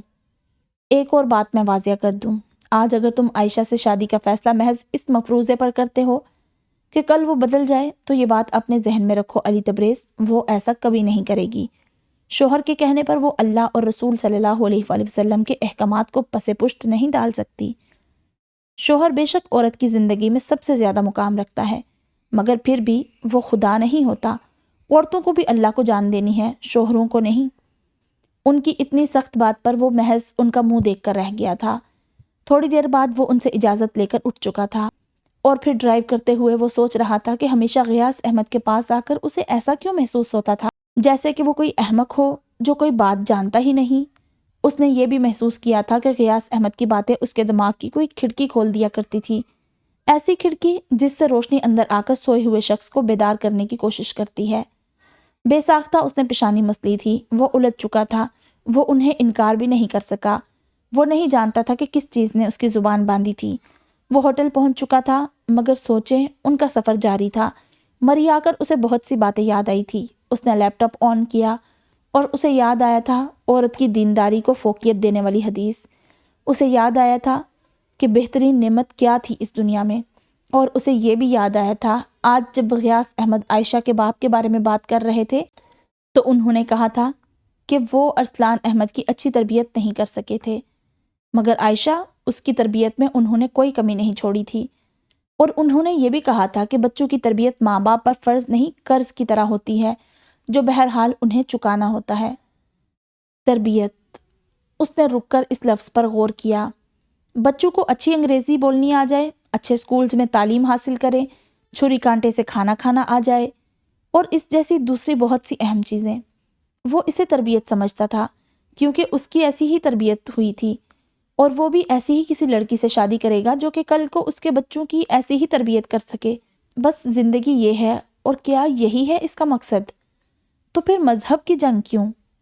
لیپ ٹاپ کے ٹچ پیڈ پر انگلی پھیرتے ہوئے وہ سوچے جا رہا تھا، اور پھر یکدم اسے احساس ہوا کہ وہ یہ فیصلہ نہیں کر سکتا تھا، یا پھر اسے یہ احساس ہوا تھا کہ اپنے لیے وہ خود کوئی بہترین فیصلہ نہیں کر سکتا۔ وہ جانتا تھا کہ اس کے لیے بہترین فیصلہ کس کا ہو سکتا ہے۔ اس نے ایک ٹھنڈی سانس بھر کر لیپ ٹاپ آف کیا اور سونے کے لیے لیٹ گیا۔ سوچیں اب بھی اس کے دماغ کو تنگ کیے جا رہی تھی، اور پھر نیند نے ان سوچوں پر غلبہ پا لیا۔ جب اس کی گاڑی گیٹ سے اندر داخل ہوئی تو اس نے دادا کے وکیل کی گاڑی وہاں کھڑی دیکھی۔ پتہ نہیں کیوں مگر اسے بہت تکلیف ہوئی تھی۔ وہ جانتی تھی کہ دادا نے وکیل کو اپنی وصیت تیار کرنے کے لیے بلایا ہوگا۔ وہ آج کل بیمار تھے اور عائشہ کو ہی سارے انتظامات کو دیکھنا پڑ رہا تھا۔ ہوٹلز، ریسٹ ہاؤس، یہ کام اس اکیلی کے بس کی بات نہیں تھی۔ لائر کے جانے کے بعد وہ ان کے کمرے میں آئی تھی۔ آپ ایسے کام کیوں کرتے ہیں گرینڈ پا جس سے مجھے تکلیف ہو؟ کوشش کے باوجود آنکھوں کی نمی کو وہ قابو نہیں کر پائی۔ وہ ان کا ہاتھ تھامے بیٹھی تھی۔ وہ مسکرائے۔ جانا تو ہر ایک کو ہے عائشہ۔ وہ اس کے ہاتھ پر اپنا ہاتھ رکھ کر بولے۔ عائشہ کے دل کے جیسے ٹکڑے ہوئے تھے۔ دادا پلیز ایسی بات نہ کیا کرے، میں نے ماں دیکھی ہے نہ باپ، سوائے آپ کے، آپ کو میرے لیے ٹھیک ہونا ہے۔ وہ رو پڑی تھی، حالانکہ وہ رونا نہیں چاہتی تھی۔ نہیں عائشہ بچے روتے نہیں، صبر کرتے ہیں۔ اس نے سر ہلایا، مگر پھر بھی آنسوؤں کو پینے میں ناکامی ہو رہی تھی۔ تم نے رپورٹس دیکھی ہے نا؟ میں پہلے سے بہتر ہو رہا ہوں نا، صرف اپنے بچے کے لیے، کمزور سی آواز میں کہتے ہوئے انہوں نے اس کے آنسو پونچھے تھے۔ تو پھر لائر کو کیوں بلایا تھا؟ ارے وہ ہنس پڑے۔ کچھ کام ضروری ہوتے ہیں عائشہ۔ انہوں نے اس کا سر تھپتھپایا اور پھر انہوں نے عائشہ کو وصیت کی ایک کاپی دی اور ساتھ ہی اسے وصیت سے بھی آگاہ کیا۔ مجھے کسی چیز کی ضرورت اتنی محسوس نہیں ہوتی جتنی کہ آپ کی۔ ان کی بات ختم کرنے کے بعد وہ نم آواز میں بولی، میں فش بنا کر لاتی ہوں آپ کے لیے۔ چند لمحوں بعد اس نے کہا تھا، دراصل وہ وہاں سے دور ہونا چاہتی تھی، وہ کھل کر رونا چاہتی تھی۔ دادا کی طبیعت بہت خراب تھی اور ڈاکٹرز اندیشہ ظاہر کر رہے تھے کہ انہیں پھر سے اٹیک ہو سکتا تھا۔ ان کے پاس بائی پاس کا بھی آپشن تھا، مگر ابھی غیاث احمد کا بی پی کا مسئلہ بنا ہوا تھا۔ عائشہ نے علی کو ساری صورتحال بتائی تھی۔ اس نے کہا تھا آف لے کر وہ چند دنوں بعد آ جائے گا۔ تو تم چاہتے ہو کہ میں تمہارے لیے فیصلہ کروں؟ علی کے بات کرنے پر تبریز صاحب نے سوال پوچھا تھا۔ ظاہر ہے، اور میں نے کس لیے آپ کو ساری بات سمجھائی ہے؟ وہ بے ساختہ چڑھا تھا۔ بعد میں اگر کبھی تم نے مجھے الزام دیا تو؟ اس نے زچ ہو کر باپ کی شکل دیکھی تھی۔ سوچ لو، وہ عام لڑکیوں سے مختلف ہے۔ میں آپ سے فیصلہ چاہتا ہوں اور آپ ہے کہ مجھے ڈرائے جا رہے ہیں۔ عجیب الجھن میں پڑا ہوں۔ آپ کے دوست کے پاس ہوتا ہوں تو لگتا ہے عائشہ کسی نعمت کی طرح ہے، اور جب ادھر واپس آتا ہوں تو لگتا ہے مجھے ویسی لڑکی سوٹ نہیں کرتی۔ اور آپ ہیں کہ… غصے سے بولتے بولتے اس نے ایک ناراض نظر ان پر ڈالی تھی۔ وہ مسکرائے تھے۔ جاؤ، جا کر ریسٹ کرو، دیکھا جائے گا۔ وہ چاہتا تھا کہ اس کا باپ فوری فیصلہ کرے، مگر اس نے گھور کر انہیں دیکھا اور پھر وہاں سے اٹھ گیا تھا۔ علی کی فیملی مختصر سی تھی۔ والدہ کی وفات ہو چکی تھی اور وہ 3 بھائی تھے۔ دونوں بڑے بھائی شادی شدہ تھے اور وہ اپنے اپنے گھروں میں سیٹل تھے۔ اب تبریز صاحب تھے اور وہ تھا۔ پچھلے 2 ہفتوں سے وہ تبریز صاحب کے فیصلے کا منتظر تھا، اور راوی اتنا چین میں تھا کہ لکھنا ہی چھوڑ چکا تھا۔ تبریز صاحب نے اس مسئلے پر غیاث احمد سے لمبی بات کی تھی اور دونوں مشورے سے نتیجے پر پہنچ چکے تھے، اور پھر اپنے نکاح والے دن اس نے کوئی ایک معقول وجہ ڈھونڈنی چاہی تھی اس فیصلے کے بارے میں۔ افسوس کہ وہ ناکام رہا۔ یہ خالصتاً اس کے باپ کا اس کے لیے فیصلہ تھا۔ اچھا یا برا، یہ تو وقت نہیں بتانا تھا۔ عائشہ کو نکاح کے بعد اس کے ساتھ لا کر نہیں بٹھایا گیا، اور اس پہلی چیز نے ہی اسے تکلیف دی۔ حد کیا نونسیت کی۔ وہ منہ ہی منہ میں بڑبڑایا، مگر چند ہی لمحوں بعد اسے عائشہ کے کمرے میں جانے کا اندیہ ملا تھا۔ وہ حیران ہو یا خوش، وہ سمجھ نہیں سکا تھا۔ عائشہ کی کسی رشتہ دار خاتون نے اسے کمرے تک پہنچایا تھا۔ دروازہ کھولتے وقت اس کے دماغ میں جو عائشہ کی تصویر تھی وہ وہی تھی، کالا دوپٹہ لپیٹے ہوئے، عام سے حلیے میں میک اپ کے بغیر۔ مگر جب اس نے دروازہ کھولا تو جیسے وہ اسے بند کرنا ہی بھول گیا تھا۔ وہ وہیں چپک سا گیا تھا۔ وہ بے یقینی سے بت بنا سامنے موجود لڑکی کو دیکھ رہا تھا۔ سرخ رنگ اتنا دلکش تھا کہ اسے بھی حسین بنا دیا تھا، یا پھر وہ اتنی خوبصورت تھی کہ اس کے حسن سے وہ سرخ رنگ اپنی قیمت بڑھا گیا تھا۔ لمحوں بعد سحر ٹوٹا، اسے ہوش آیا اور وہ دروازہ بند کر کے اندر آیا۔ وہ نروس تھی یا نہیں، البتہ اس کی نظریں اور سر جھکا ہوا تھا۔ وہ اس کے پاس آ کر بیٹھا، مگر یہ تو اس نے سوچا ہی نہیں تھا کہ اسے عائشہ سے کیا کہنا تھا۔ بے ساختہ علی نے گہرا سانس بھرا۔ وہ چند لمحے اور خاموشی کے گزرے تھے۔ وہاں صرف ان دونوں کے سانسوں کا ارتعاش تھا، اور پھر خاموشی کو توڑتا ہوا سلام عائشہ کی طرف سے آیا تھا۔ وہ گڑبڑایا اور پھر جواب دیا تھا، میں سوچ کر آیا تھا کہ تم ابھی بھی دوپٹے میں لپٹی بیٹھی ہوگی، دھلے ہوئے چہرے کے ساتھ۔ وہ بولا، اسے لگا وہ مسکرائی ہے۔ اس نے عائشہ کا ہاتھ پکڑا۔ مہندی سے سجا ہاتھ بہت خوبصورت لگ رہا تھا۔ چہرہ دیکھنے کی خواہش میں وہ کرسی گھسیٹ کر اس کے سامنے آ بیٹھا تھا، مگر ہاتھ تو اس نے ابھی بھی نہیں چھوڑا۔ وہ اسے دیکھتا رہا بنا پلک جھپکائے۔ عائشہ نے نروس ہو کر اپنا ہاتھ چھڑانا چاہا۔ اس نے گرفت اور سخت کر لی، اور پھر اس نے عائشہ کو گھبراتے ہوئے دیکھا تھا، اور وہ بے ساختہ ہنسا تھا۔ کیا یہ وہی لڑکی تھی جس نے اپنے آفس میں اسے اچھی خاصی سنائی تھی؟ اور ابھی وہ کیسے نروس ہو رہی تھی؟ اچانک اسے یاد آیا تھا۔ وہ سر جھٹک کر ہنس دیا۔ عائشہ، کوئی وعدہ نہیں، کوئی دعویٰ نہیں، ہاں البتہ کوشش ہوگی ایک اچھی اور پرسکون زندگی تمہیں دینے اور تمہارے ساتھ گزارنے کی۔ عائشہ کے ہاتھ پر اس کی گرفت جذبے کی سچائی بتا رہی تھی۔ پھر رک کر اپنی جیب سے ایک کیس نکالا اور ایک خوبصورت سا بریسلیٹ اب اس کے ہاتھ میں تھا۔ میں یہ کہاں پہناؤں؟ سادگی سے سوال آیا۔ عائشہ نے ناسمجھی سے بے اختیار سر اٹھایا تھا اور اس کی آنکھوں میں شرارت دیکھ کر فوراً جھکا دیا۔ اس کی دونوں کلائیاں چوڑیوں سے بھری ہوئی تھی، اور پھر خود علی نے اس کا دایاں ہاتھ چوڑیوں سے خالی کیا اور اب اس میں وہ بریسلیٹ پہنا رہا تھا۔ تم اتنی خوبصورت لگ رہی ہو عائشہ کہ مجھے لگ رہا ہے کہ یہ وہ لڑکی نہیں جسے میں پہلے دیکھ چکا ہوں، بریسلیٹ پہنانے کے بعد اس نے کہا تھا۔ عائشہ اس دفعہ مسکراہٹ نہیں روک سکی۔ وہ چند لمحے اسے اور دیکھتا رہا، اور پھر اسے احساس ہوا کہ اسے اس کمرے میں آئے کافی وقت ہو چکا ہے اور یہ خاصی بدتمیزی کا مظاہرہ تھا۔ ابھی رخصتی نہیں ہوئی تھی جو وہ یوں کمرے میں ڈیرا ڈال کر بیٹھ گیا۔ وہ اٹھا، دروازے پر رک کر یکدم پلٹا۔ عائشہ اسے ہی دیکھ رہی تھی۔ اس کے یوں پلٹنے پر یکدم گڑبڑائی تھی۔ علی نے دل کھول کر کہا لگایا۔ تھوڑی دیر اور اسے دیکھنے کے بعد وہ چلا گیا اور عائشہ نے بے ساختہ اپنے گالوں پر ہاتھ رکھے۔ اس کے گال تپ رہے تھے اور کمرے سے باہر نکلتے وقت علی تبریز کو سمجھ آیا تھا کہ کیوں وہ یہ مسئلہ لے کر اپنے باپ کے پاس گیا تھا۔ وہ جانتا تھا کہ اس کا باپ عائشہ کے حق میں فیصلہ دے گا۔ وہ بھی یہی چاہتا تھا۔ تب وہ اتنا الجھا ہوا تھا کہ چاہتا تھا کہ کوئی اس کا ہاتھ پکڑ کر اس الجھن سے اسے نکال لے۔ تب اسے یہ بات سمجھ نہیں آئی، اب آ گئی تھی۔ ایک حدیث کی طرح اس کے سینے میں گڑ گئی تھی۔ غیاث احمد نے نکاح صرف اس لیے کیا تھا تاکہ عائشہ کو اس رشتے اور اس کے تقاضے سمجھنے کے لیے تھوڑا وقت مل سکے، اس کے تحفظات دور ہو سکے، اسی لیے رخصتی بھی نہیں کی گئی تھی۔ اس کا سیل فون متواتر بج رہا تھا مگر وہ اسے مل ہی نہیں رہا تھا۔ سامنے فائلز کا ڈھیر کھلا پڑا تھا اور سیل فون ان فائلز کے ڈھیر کے نیچے تھا۔ وہ بج بج کر خاموش ہو گیا تھا۔ اس نے فائلز کے اندر پیپرز لگا کر انہیں ترتیب سے رکھنا شروع کیا، تبھی سیل پھر سے بج اٹھا۔ اب کی بار وہ اسے ڈھونڈنے میں کامیاب ہوئی۔ گھر سے کال آئی تھی۔ یا اللہ، خیر؟ بے ساختہ اس کے منہ سے نکلا۔ ریسیو کرنے کے بعد جو خبر اس نے سنی، اسے سن کر عائشہ کے منہ سے کوئی آواز تک نہ نکل سکی۔ سیل فون اس کے ہاتھ سے چھوٹ کر گرا۔ چند لمحے وہ یوں ہی بت بنی ساکت بیٹھی رہی اور پھر جیسے دماغ نے کام کرنا شروع کیا۔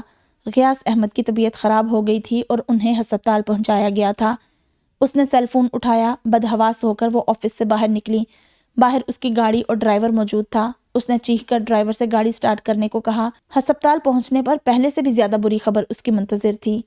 غیاث احمد کو دوسرا ہارٹ اٹیک ہوا تھا، ڈاکٹر نے اسے بتایا، اور وہ خبر سننے کے بعد یکٹک ڈاکٹر کو دیکھنے لگی۔ اس کا رنگ فک ہوا اور اس کے چہرے سے جیسے کسی نے یکدم سرخی نچوڑ لی۔ عائشہ، آپ ٹھیک ہیں؟ ڈاکٹر اپنی جگہ چھوڑ کر اس تک آیا تھا۔ اس کے دل کی دھڑکن اچانک اتنی تیز ہوئی کہ اسے خود کو سنبھالنا مشکل ہو گیا۔ پانی، اس نے خود کو کہتے سنا۔ ڈاکٹر نے فوراً پانی کا گلاس اسے دیا۔ پانی پینے کے بعد اس نے گلاس کو یوں مضبوطی سے پکڑے رکھا جیسے کہ شدید خوف کی حالت میں کوئی کسی سہارے کو پکڑتا ہے۔ بے اختیار ڈاکٹر کو اس پر ترس آیا تھا۔ وہ غیاث احمد کا فزیشین تھا۔ وہ سمجھ سکتا تھا کہ عائشہ کی اس وقت کیا حالت ہو رہی ہوگی۔ اس نے نرمی سے عائشہ کے ہاتھوں سے گلاس لینا چاہا۔ وہ چونکی اور پھر انہیں غائب دماغی سے گلاس پکڑا دیا تھا۔ تم کال کر کے کسی مرد رشتہ دار کو بلوا لو عائشہ۔ ڈاکٹر کے کہنے پر اسے بے اختیار علی کا خیال آیا اور پھر اس نے سب سے پہلے علی کو ہی کال کی تھی۔ اس کے بار بار پوچھنے پر بھی ڈاکٹرز اسے غیاث احمد کی حالت کے بارے میں صحیح سے نہیں بتا رہے تھے۔ وہ کسی مرد سے بات کرنا چاہ رہے تھے کیونکہ وہ تو ابھی تک اتنی ہمت نہیں کر سکی تھی کہ دادا کو ہی دیکھ سکے۔ ابھی تو اس نے خوش رہنا سیکھا تھا اور وہ انہیں پھر سے مشینوں میں جکڑا ہوا نہیں دیکھ سکتی تھی۔ وہ برداشت نہیں کر سکتی تھی کہ وہ انہیں دادا کہہ کر پکارے اور غیاث احمد کی سانسوں کا جواب آئے۔ وہ ایک کام کر سکتی تھی، وہ دعا کر سکتی تھی۔ سو علی کو وہ ہسپتال کے اس ایریے میں ملی تھی جو کہ نماز پڑھنے کے لیے مخصوص تھا۔ علی نے ایک کونے میں اسے دونوں ٹانگیں سینے سے لگائے اور بازوؤں کو ٹانگوں کے گرد لپیٹے ہوئے بیٹھے دیکھا تھا۔ اسے عائشہ کے دکھ پر دکھ ہوا تھا۔ اس کے قریب پنجوں کے بل بیٹھتے ہوئے علی نے اس کے کندھے پر ہاتھ رکھا تھا۔ وہ چونکی اور پلٹ کر دیکھا اور پھر کتنی کوشش کی تھی اس نے کہ وہ ضبط کر سکے۔ اس کا چہرہ سیکنڈز میں سرخ ہو گیا تھا۔ علی، کپ کپاتی ہوئی نم آواز علی کے کانوں سے ٹکرائی۔ اس نے بے اختیار عائشہ کو ساتھ لگایا تھا اور ضبط قائم نہیں رہ سکا۔ وہ علی کی شرٹ کو مٹھیوں میں جکڑے سسک سسک کر رو رہی تھی۔ بس عائشہ، بس۔ اس کے سر پر ہاتھ رکھتے ہوئے علی نے اسے چپ کروایا تھا۔ اٹھو، آؤ میرے ساتھ، دادا کو دیکھ لو۔ نہیں، میں نہیں اٹھوں گی یہاں سے جب تک گرینڈ پا ٹھیک نہیں ہو جاتے، وہ کسی ضدی بچے کی طرح بولی۔ بے ساختہ علی ضد ہوا۔ وہ اسے کیسے سمجھاتا کہ وہ دادا کو دیکھ لے کیونکہ ان کے پاس وقت نہیں تھا۔ ڈاکٹرز اسے ساری باتیں بتا چکے تھے۔ چند لمحے بے بسی سے وہ اسے دیکھتا رہا۔ عائشہ، دادا کتنے ہرٹ ہوں گے جب انہیں پتہ چلے گا کہ تم انہیں دیکھنے نہیں آئی تھی۔ اس کے دونوں ہاتھوں کو ہاتھوں میں لیتے ہوئے کسی بچی کی طرح پچکارتے ہوئے وہ بولا تھا۔ جواباً وہ آنسو بھری آنکھوں سے اسے دیکھنے لگی تھی۔ میں چلی گئی تو دادا کے لیے دعا کون کرے گا؟ دعا تو تم ان کے پاس بیٹھ کر بھی کر سکتی ہو۔ مگر، اور وہ اٹھ گئی تھی۔ پہلے تو وہ وہاں سے آنے کے لیے راضی نہیں ہو رہی تھی اور اب دادا کے پاس سے اٹھنے کے لیے تیار نہیں تھی۔ ان کا ہاتھ پکڑ کر ہونٹوں سے لگائے وہ مسلسل بے آواز رو رہی تھی۔ غیاث احمد بے ہوشی کی حالت میں تھے، انہیں سویئر ہارٹ اٹیک ہوا تھا۔ اس نے آہستگی سے غیاث احمد کا ہاتھ پکڑ کر ان کے پہلو میں رکھا اور قرآن کھول کر پڑھنے لگی تھی۔ پڑھتے پڑھتے یکدم اسے پتہ نہیں کیسی بے چینی ہوتی، وہ رک کر غیاث احمد کا چہرہ دیکھنے لگتی۔ پھر جب چہرہ دیکھتے دیکھتے اچانک اسے کوئی خیال آتا تو پھر سے قرآن کھول کر پڑھنا شروع کر دیتی۔ عجیب پاگلوں جیسی حالت تھی اس کی۔ آئی سی یو میں زیادہ دیر تک مریضوں کے احباب کو رکنے نہیں دیا جاتا تھا، سو اسے بھی باہر بھیج دیا گیا تھا۔ جب وہ باہر آئی تو علی ڈاکٹر سے غیاث احمد کو اسلام آباد کے ہسپتال شفٹ کرنے کی بات کر رہا تھا۔ وہ رکی نہیں بلکہ پھر سے نماز والے ایریے میں جا بیٹھی۔ اسے نہیں معلوم کون آ رہا ہے اور کون جا رہا ہے۔ لاہور میں بھی اس کے رشتہ داروں کو اطلاع کر دی گئی تھی۔ اس کے چند ایک رشتہ دار پہنچ بھی چکے تھے، علی ہی سب سے مل رہا تھا۔ وہ کمزور تھی، اتنی بڑی جنگ نہیں لڑ سکتی تھی، وہ رو سکتی تھی سو رو رہی تھی، دعا مانگ سکتی تھی سو مانگ رہی تھی۔ وہ کسی سے ملنا، کسی کا سامنا نہیں کرنا چاہتی تھی۔ دادا کے حوالے سے رسمی کلمات سننے کا اس میں حوصلہ نہیں تھا۔ وہ کسی چوزے کی طرح چھپ کر بیٹھ گئی تھی۔ نوافل پڑھ کر دعا مانگتے مانگتے پتہ نہیں کب اس کی آنکھ لگ گئی تھی۔ تبھی اس نے دیکھا وہ ایک ایسی جگہ پر کھڑی تھی جہاں پر پس منظر میں سفید روشنی تھی، اس کے بال کھلے ہوئے تھے اور ہوا نرمی سے انہیں اڑا رہی تھی۔ اچانک کھٹکا ہوا اور اس نے چونک کر دیکھا، وہ دادا تھے۔ بے اختیار وہ خوش ہوئی کیونکہ دادا بالکل ٹھیک لگ رہے تھے اور اپنی چھڑی کے سہارے آہستہ آہستہ اس کی طرف آ رہے تھے۔ وہ کھٹکے کی آواز اسی چھڑی کی تھی۔ وہ اسے دیکھ کر مسکرائے، وہ بھی مسکرا رہی تھی۔ اس کے قریب پہنچ کر دادا نے اس کے سر پر ہاتھ رکھا۔ روتے نہیں بچے، صبر کرتے ہیں۔ اور پھر انہوں نے اپنا مخصوص جملہ کہا تھا۔ یہ جملہ وہ تب کہا کرتے تھے جب وہ بہت رویا کرتی تھی اور پھر اس کی آنکھ کھل گئی تھی۔ وہ بہت کم خواب دیکھتی تھی اور جب بھی دیکھتی بامانی دیکھتی۔ اس نے اس خواب کے معنی سمجھنے کی کوشش کی اور پھر اسے سمجھ آیا کہ دادا ٹھیک ہو جائیں گے۔ ان کا سر پر ہاتھ رکھنا، اس ایک بات نے اسے پرسکون کیا اور وہ اٹھ کر دادا کو دیکھنے کے لیے جانے لگی۔ راستے میں ہی اس نے علی کو سامنے سے آتے دیکھا۔ وہ اسے آتے دیکھ کر بے اختیار رکی۔ علی کے ہونٹ بھنچے ہوئے تھے اور وہ اسے ہی دیکھ رہا تھا۔ عائشہ کے دل کو کچھ ہوا، وہ ایک قدم بھی آگے نہیں بڑھا سکی تھی، بلکہ وہ حرکت ہی نہیں کر سکی۔ اور پھر علی اس کے پاس آیا۔ چند لمحے اسے دیکھنے کے بعد اس نے سر جھکایا۔ عائشہ، تمہارا دعائے انرجی والا فلسفہ فیل ہو گیا۔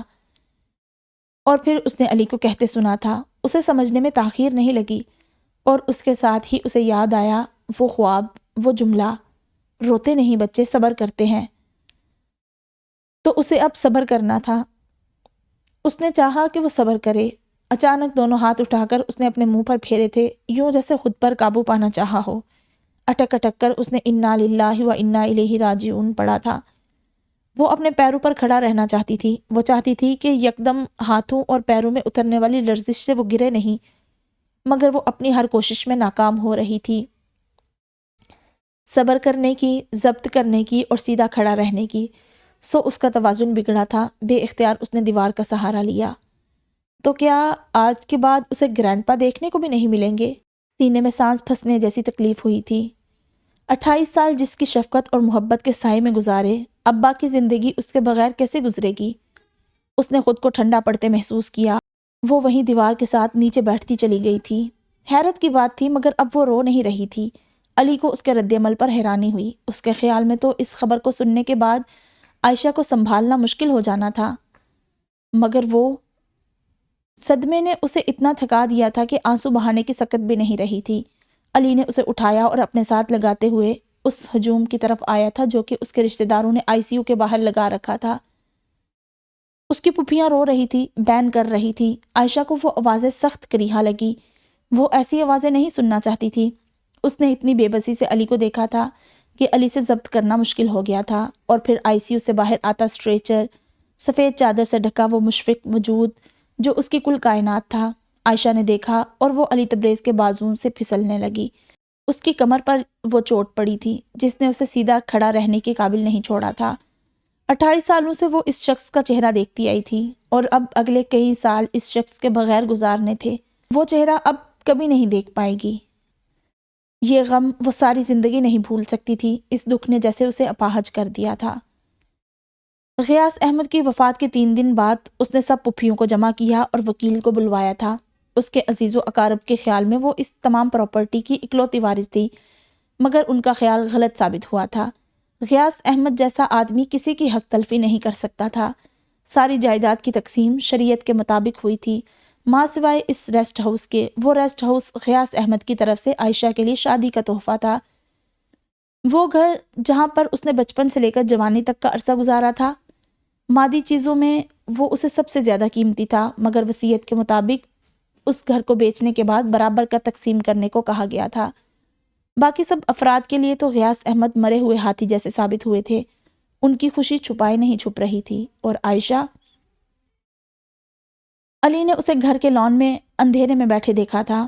رات 1 بجے کا وقت ہو رہا تھا، اور جب سے وکیل گیا تھا وہ وہیں سنگی بینچ پر بیٹھی ہوئی تھی۔ علی کے آنے پر وہ چونک کر متوجہ ہوئی تھی۔ وہ خاموشی سے اس کے پاس آ کر بیٹھ گیا تھا۔ تم کل ریسٹ ہاؤس شفٹ ہو رہی ہو؟ اندھیرے میں علی کا چہرہ واضح نظر نہیں آ رہا تھا۔ ہاں، اور پھر وہ لوگ اس گھر کو بیچ دیں گے، اپنا اپنا حصہ لے کر اپنی اپنی زندگیوں میں واپس چلے جائیں گے۔ انہیں کون سمجھائے گا علی تبریز؟ اس گھر کی یادوں میں میرا بھی حصہ ہے، اور وہ یہ حصہ مجھ سے چھین رہے ہیں۔ علی تبریز کو اس کی آواز روتی ہوئی لگی۔ اس نے اپنا ہاتھ عائشہ کے ہاتھ پر رکھا۔ اس کے پاس لفظ ختم تھے جس سے وہ اسے تسلی دیتا۔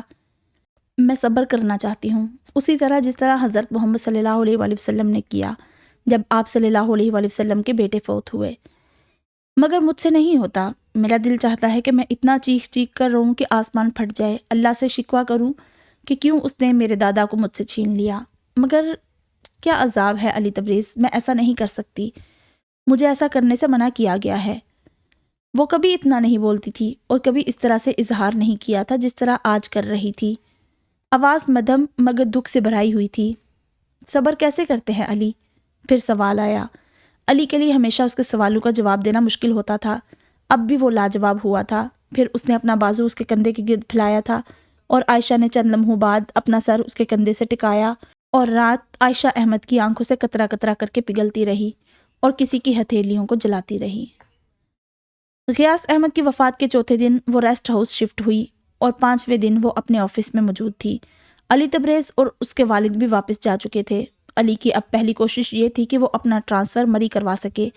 ایک دفعہ اس کا ٹرانسفر ہو جاتا تو پھر گورنمنٹ کی طرف سے رہائش بھی مل جاتی، اور یوں عائشہ مری میں اکیلی نہ رہتی۔ اس کی 5 پھپھیاں گھر بیچ کر جا چکی تھی، اور جہاں تک ہوٹلز کا معاملہ تھا تو عائشہ نے ان کے سامنے ایک حل رکھا تھا۔ وہ نہیں چاہتی تھی کہ دادا کی اتنی محنت کو بیچ کر ضائع کر دیا جائے، سو اس نے ان ہوٹلز کی نگرانی اور دیکھ بھال کا ذمہ لیا تھا، اور پروفٹ میں 50% کی شراکت کی شرط رکھی تھی۔ تب تو اس کے رشتہ داروں کو اس ڈیل میں نقصان نظر آیا تھا، مگر کچھ عرصہ بعد وہ سب راضی ہو گئے تھے۔ سو سب کچھ ویسا ہی رہا تھا جیسا کہ دادا کی زندگی میں تھا، ماں سوائے اس گھر کے۔ ایک گھر سے ایک کمرے میں شفٹ ہونا اتنا تکلیف دہ نہیں تھا جتنا اس گھر کو چھوڑنا، اس کی ملکیت سے دستبردار ہونا۔ بہرحال زندگی کا کام چلنا ہے، سو وہ اپنے گزارنے والوں کو بھی رکنے نہیں دیتی۔ جیسی بھی تھی زندگی مگر چل رہی تھی۔ پھر علی تبریز کا ٹرانسفر بھی مری میں ہو گیا۔ تبریز صاحب فی الحال اس کے ساتھ نہیں آئے تھے، انہیں لاہور میں موجود گھر کے کچھ معاملات نمٹانے تھے۔ علی نے ابھی رخصتی کا مطالبہ نہیں کیا تھا، وہ عائشہ کو وقت دینا چاہتا تھا۔ وہ چاہتا تھا کہ عائشہ غم اور دکھ کے فیز سے باہر آ جائے تو رخصتی بھی ہو جائے گی۔ اور پھر غیاث احمد کے جانے کے 2 ماہ بعد علی نے اس سے بات کی تھی۔ وہ اس سے کہہ رہا تھا کہ اگر وہ اور وقت لینا چاہتی ہے تو لے سکتی ہے، اور اس نے کہا تھا آپ اگر 20 سال بعد بھی مجھ سے یہ بات کرتے تو تب بھی خوشی کے موقع پر میں ایسے ہی غمزدہ ہوتی جیسی کہ آج ہوئی ہوں۔ علی تبریز سمجھ سکتا تھا اس کو، اس کی حالت کو۔ وہ اسے یوں اکیلا بھی تو نہیں چھوڑ سکتا تھا۔ اور پھر ان دونوں کی شادی ہو گئی۔ وہ رخصت ہو کر علی کی سرکاری رہائش گاہ پر آئی تھی۔ آج جب وہ کمرے میں آیا تو بے اختیار اسے نکاح یاد آیا تھا۔ وہ آج اس دن سے کہیں زیادہ حسین لگ رہی تھی۔ ہاں، آج وہ نروس نہیں تھی، مگر وہ علی کو دیکھ بھی نہیں رہی تھی۔ اندر داخل ہو کر علی نے اسے سلام کیا تھا۔ اس نے سر ہلا کر جواب دیا۔ سر ہلانے سے اس کے زیورات بج اٹھے۔ اس نے رک کر اس کے بناؤ سنگار کو دیکھا تھا۔ علی نے کبھی بھی اسے اتنا بنا سورا نہیں دیکھا تھا، ماں سوائے نکاح کے دن یا پھر آج، اور وہ علی ہی تھا جس نے اسے اتنا سجا سورا دیکھا تھا۔ عموماً وہ گھر سے باہر عبایا میں رہتی تھی۔ وہ اکثر اس سے گھر سے باہر ہی ملا کرتا تھا، اس لیے اس کا یہ روپ اسے مسحور کر رہا تھا۔ چند لمحوں بعد وہ الماری کی طرف مڑا۔ الماری سے اس نے ایک بلو فائل نکالی اور فائل لے کر اس تک آیا۔ بلو کلر کی فائل کے اوپر ریڈ کلر کا خوبصورت فیتا بندھا ہوا تھا۔ اس نے فائل عائشہ کے آگے رکھی تھی۔ یہ کیا ہے؟ حسب توقع حیرانی سے پوچھا گیا تھا۔ پڑھی لکھی ہو، کھول کر دیکھ لو۔ شرٹ کے کف کھولتے ہوئے وہ انہیں اوپر کرتے ہوئے عام سے لہجے میں بولا تھا۔ عائشہ جواب پر اور حیران ہوئی تھی، لیکن پھر وہ فائل کو کھولنے لگی تھی۔ اس فائل کو کھولنے کے بعد جیسے اسے سکتہ ہوا تھا۔ وہ غیاث احمد والے گھر کے پیپرز تھے، تو وہ گھر علی نے خریدا تھا۔ علی اب اس کے سامنے بیٹھا مسکرا کر اسے دیکھ رہا تھا۔ عائشہ نے آنسو بھری آنکھوں سے اسے دیکھا۔ وہ ان آنکھوں میں موجود جذبات کو بہت اچھی طرح سمجھ سکتا تھا۔ ان آنکھوں سے جھلکتا تشکر اور محبت اسے مسرور کر رہا تھا۔ بری بات۔ اس کی آنکھ سے آنسو پھسلتا دیکھ کر وہ سر کو نفی میں ہلاتے ہوئے بولا تھا۔ عائشہ نے اس بات میں سر ہلایا، یوں جیسے اس کا منع کرنا وہ سمجھ گئی ہو۔ تمہیں پتہ ہے، میرے ابو نے مجھے تمہارے قابل نہیں سمجھا تھا۔ انہوں نے مجھ سے کہا تھا، عائشہ نیک عورت ہے علی تبریز، مطلب تم میرے لیے نہیں تھی کیونکہ تم نیک تھی اور میں نہیں۔ اس نے اس کے آگے سے فائل اٹھا کر بند کرتے ہوئے سائڈ پر رکھی تھی۔ جانتی ہوں، جھکی نظر سے اس نے جواب دیا۔ وہ اس کے جواب پر بے اختیار دل کھول کر ہنسا تھا اور محبت سے اسے دیکھا۔ مگر کچھ لوگ اتنے خاص ہوتے ہیں کہ ان کے لیے چنے جانے والے شخص کو بھی خاص بنا دیا جاتا ہے۔ میں اب سوچتا ہوں کہ کوئی دیندار شخص کبھی بھی تمہاری اس طرح سے قدر نہ کرتا جس طرح کہ میں کرتا ہوں۔ جواب میں عائشہ نے اسے دیکھا تھا اور ان نظروں میں شرارت سی تھی، یوں جیسے اس کی بات کا یقین نہ ہو۔ سچ کہہ رہا ہوں، وہ خفا ہو کر بولا۔ اب کی بار وہ ہنسی تھی۔ عائشہ، پھر اس نے مدھم آواز میں اسے پکارا۔ میں کوشش کروں گا زندگی میں ہر وہ کام، ہر وہ بات کروں جس سے تم اس طرح خوش ہو کر ہنستی رہو۔ اس کے دیکھنے پر علی نے عائشہ کا ہاتھ پکڑ کر کہا۔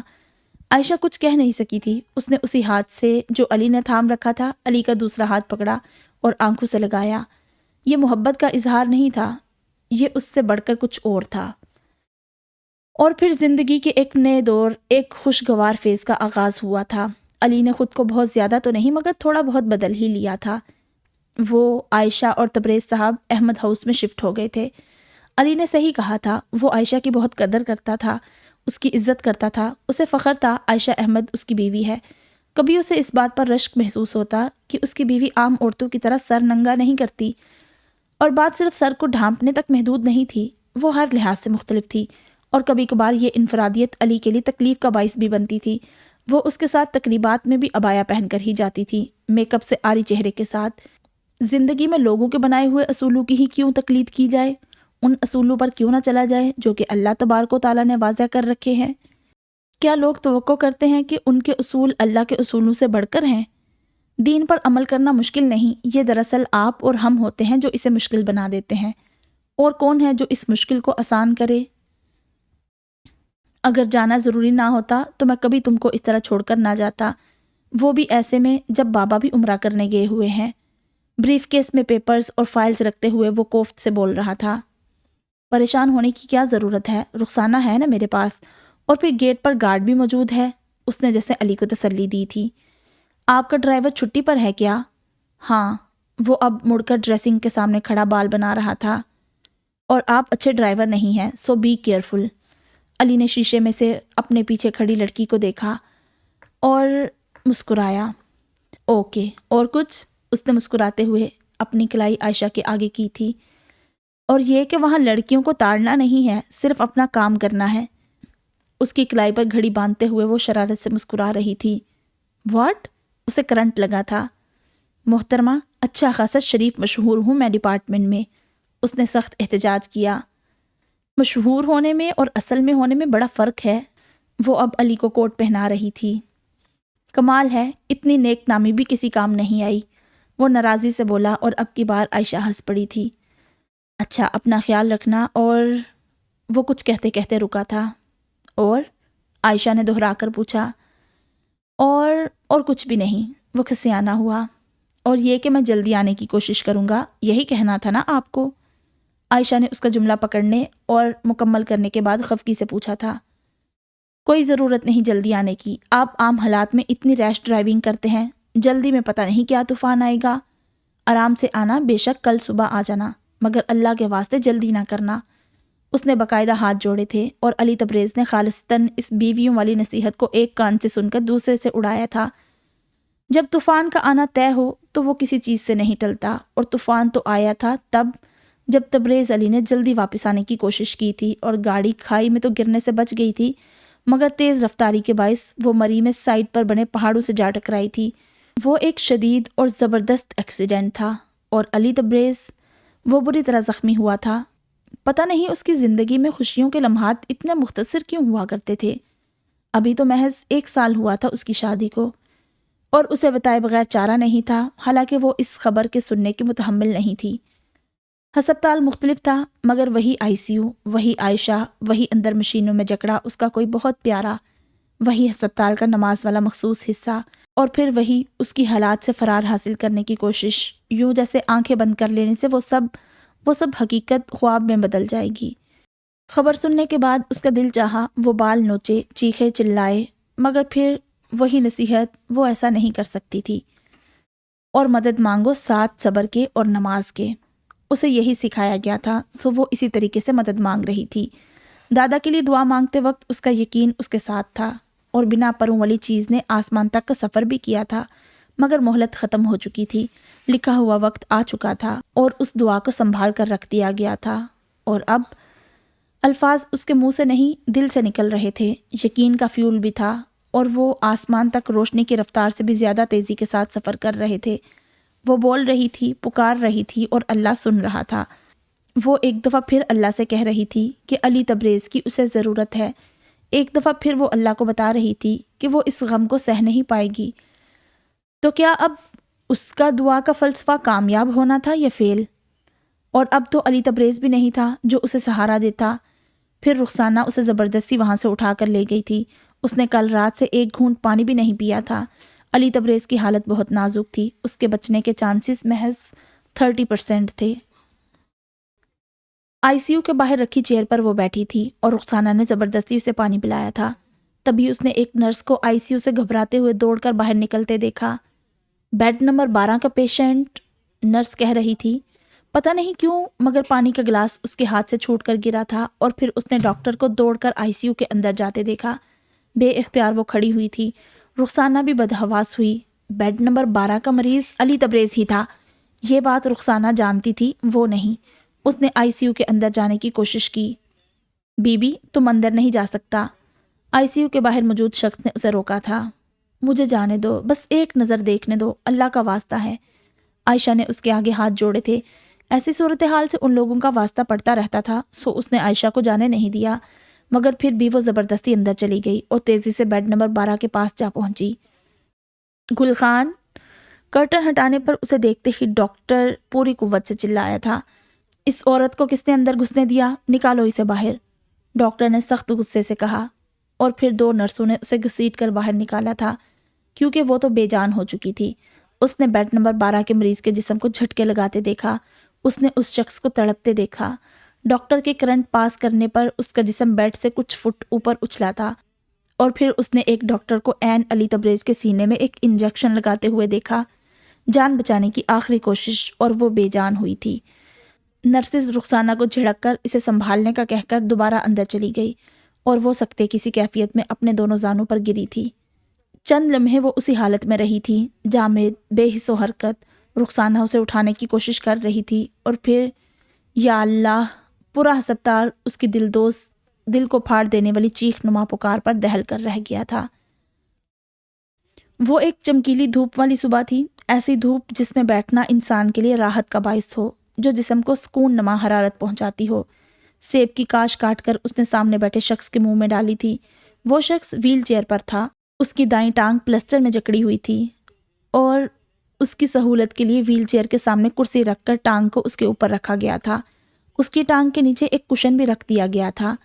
نہ صرف ٹانگ بلکہ اس کا دایاں بازو اور بایاں ہاتھ بھی پلسٹر میں جکڑا ہوا تھا، اور چہرے کی حالت گو کے پہلے سے بہتر تھی، مگر پھر بھی اس کا چہرہ سوجا ہوا تھا، اور اب بھی کئی زخم اس پر موجود تھے۔ اس کی ایک پسلی بھی فریکچر تھی، اور جو خون بہا وہ الگ قصہ تھا۔ عائشہ نے ایک اور کاش علی تبریز کی طرف بڑھائی تھی، جسے اس نے کھانے سے منع کر دیا۔ عائشہ نے وہ کاش اپنے منہ میں رکھ لی۔ میں تمہیں کچھ بتانا چاہتا ہوں عائشہ۔ عائشہ نے نرم نظروں سے اسے دیکھا تھا۔ ایک دفعہ میں نے کالم پڑھا تھا جس میں ایک غیر ملکی کتاب کا ذکر تھا۔ اس کتاب میں مرنے کے بعد دوبارہ واپس آنے والے افراد کے تاثرات قلم بند کیے گئے تھے۔ اچھا پھر؟ جب میں ICU میں تھا تو مجھے لگا میں نے بھی اس چیز کو محسوس کیا ہے۔ پلیز علی وہ وقت نہ یاد دلائے، نہیں جانتے آپ کیسی تکلیف ہوتی ہے۔ دیکھو میں بالکل ٹھیک ہوں اور تمہارے سامنے بیٹھا ہوں، تم سنو تو صحیح۔ نہ چاہتے ہوئے بھی عائشہ چپ ہوئی۔ جب میرا ایکسیڈنٹ ہوا تھا مجھے بس یہ یاد رہا کہ گاڑی تیز رفتاری کے باعث بے قابو ہوئی تھی۔ میں نے اسے کھائی میں گرنے سے بچانے کے لیے اس کا رخ پہاڑ کی طرف موڑ دیا تھا، اور پھر اس کے بعد کا وقت یہ ایسے ہی تھا جیسے کوئی نیند میں ہو، اور اس نیند کی حالت کو جس چیز نے توڑا تھا وہ ایک سخت اذیت والی تکلیف کی لہر تھی جو میں نے اپنے پیروں سے ٹانگوں سے اٹھتی ہوئی محسوس کی تھی۔ ایسی تکلیف عائشہ کہ بیان سے باہر ہے، یوں جیسے ہزاروں شیشے کی کرچیاں آپ کے خون میں شامل ہو کر نسوں کو کاٹنے لگیں۔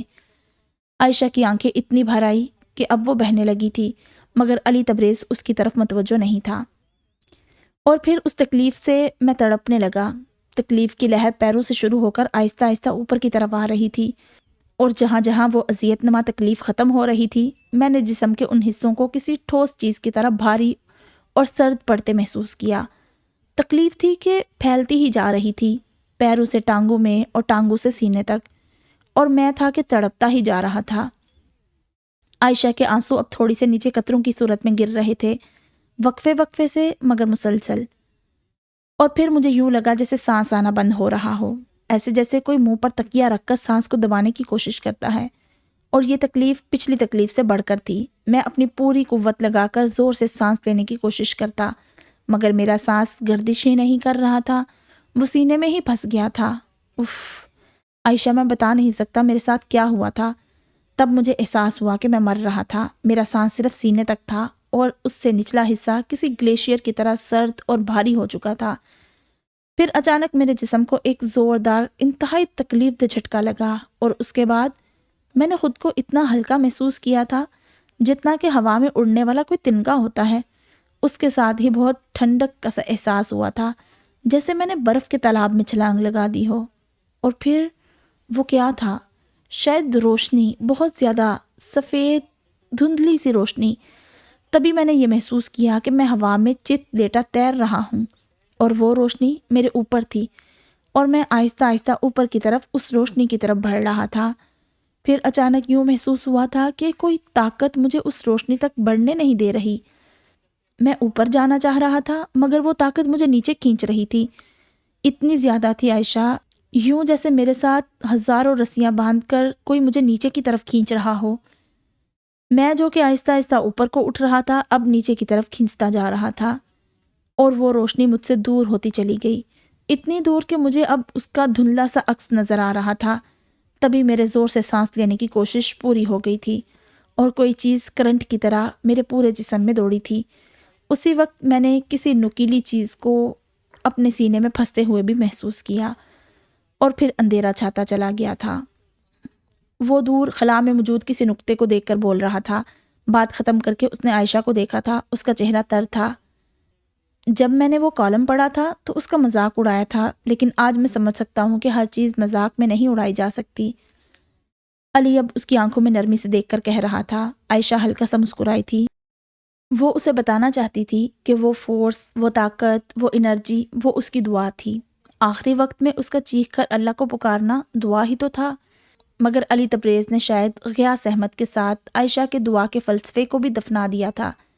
اسے یاد نہیں تھا، اور عائشہ اسے یاد کروانا بھی نہیں چاہتی تھی۔ وہ نہیں چاہتی تھی کہ پھر وہ کبھی اس سے آ کر کہے کہ تمہارا دعائے انرجی والا فلسفہ فیل ہو گیا۔ وہ اس بات کو سمجھ نہیں سکتا تھا، وہ سمجھ سکتی تھی۔ وہ کیسے کہہ سکتا تھا کہ دعا فیل ہو گئی تھی؟ ہو سکتا تھا کہ کسی اور وقت میں مانگی گئی دعا اب اس کے کام آئی ہو، اور وہ اس کے سامنے زندہ بیٹھا ہوا ہو۔ اب کیا کوئی اور ثبوت چاہیے تھا؟ اس نے بھیگے ہوئے چہرے کے ساتھ آسمان کی طرف دیکھا۔ اور کیسی عجیب بات ہے، انسان ہر حالت میں آسمان کی طرف ہی دیکھتا ہے، دکھ ہو، خوشی ہو، تشکر ہو، بے بسی ہو، عاجزی ہو یا پھر مانگنا ہو، انسان ہر حالت میں اوپر کی طرف ہی دیکھتا ہے۔ حالانکہ اوپر دیکھنے پر تو صرف نیلا آسمان ہی دکھائی دیتا ہے، مگر وہ نہیں جس سے اظہار ہو رہا ہوتا ہے۔ دراصل یہ آپ کا یقین ہوتا ہے جو آپ کو اوپر دیکھنے پر مجبور کر دیتا ہے۔ یقین، اور ساری کہانی اسی ایک بات کی تو تھی، یقین۔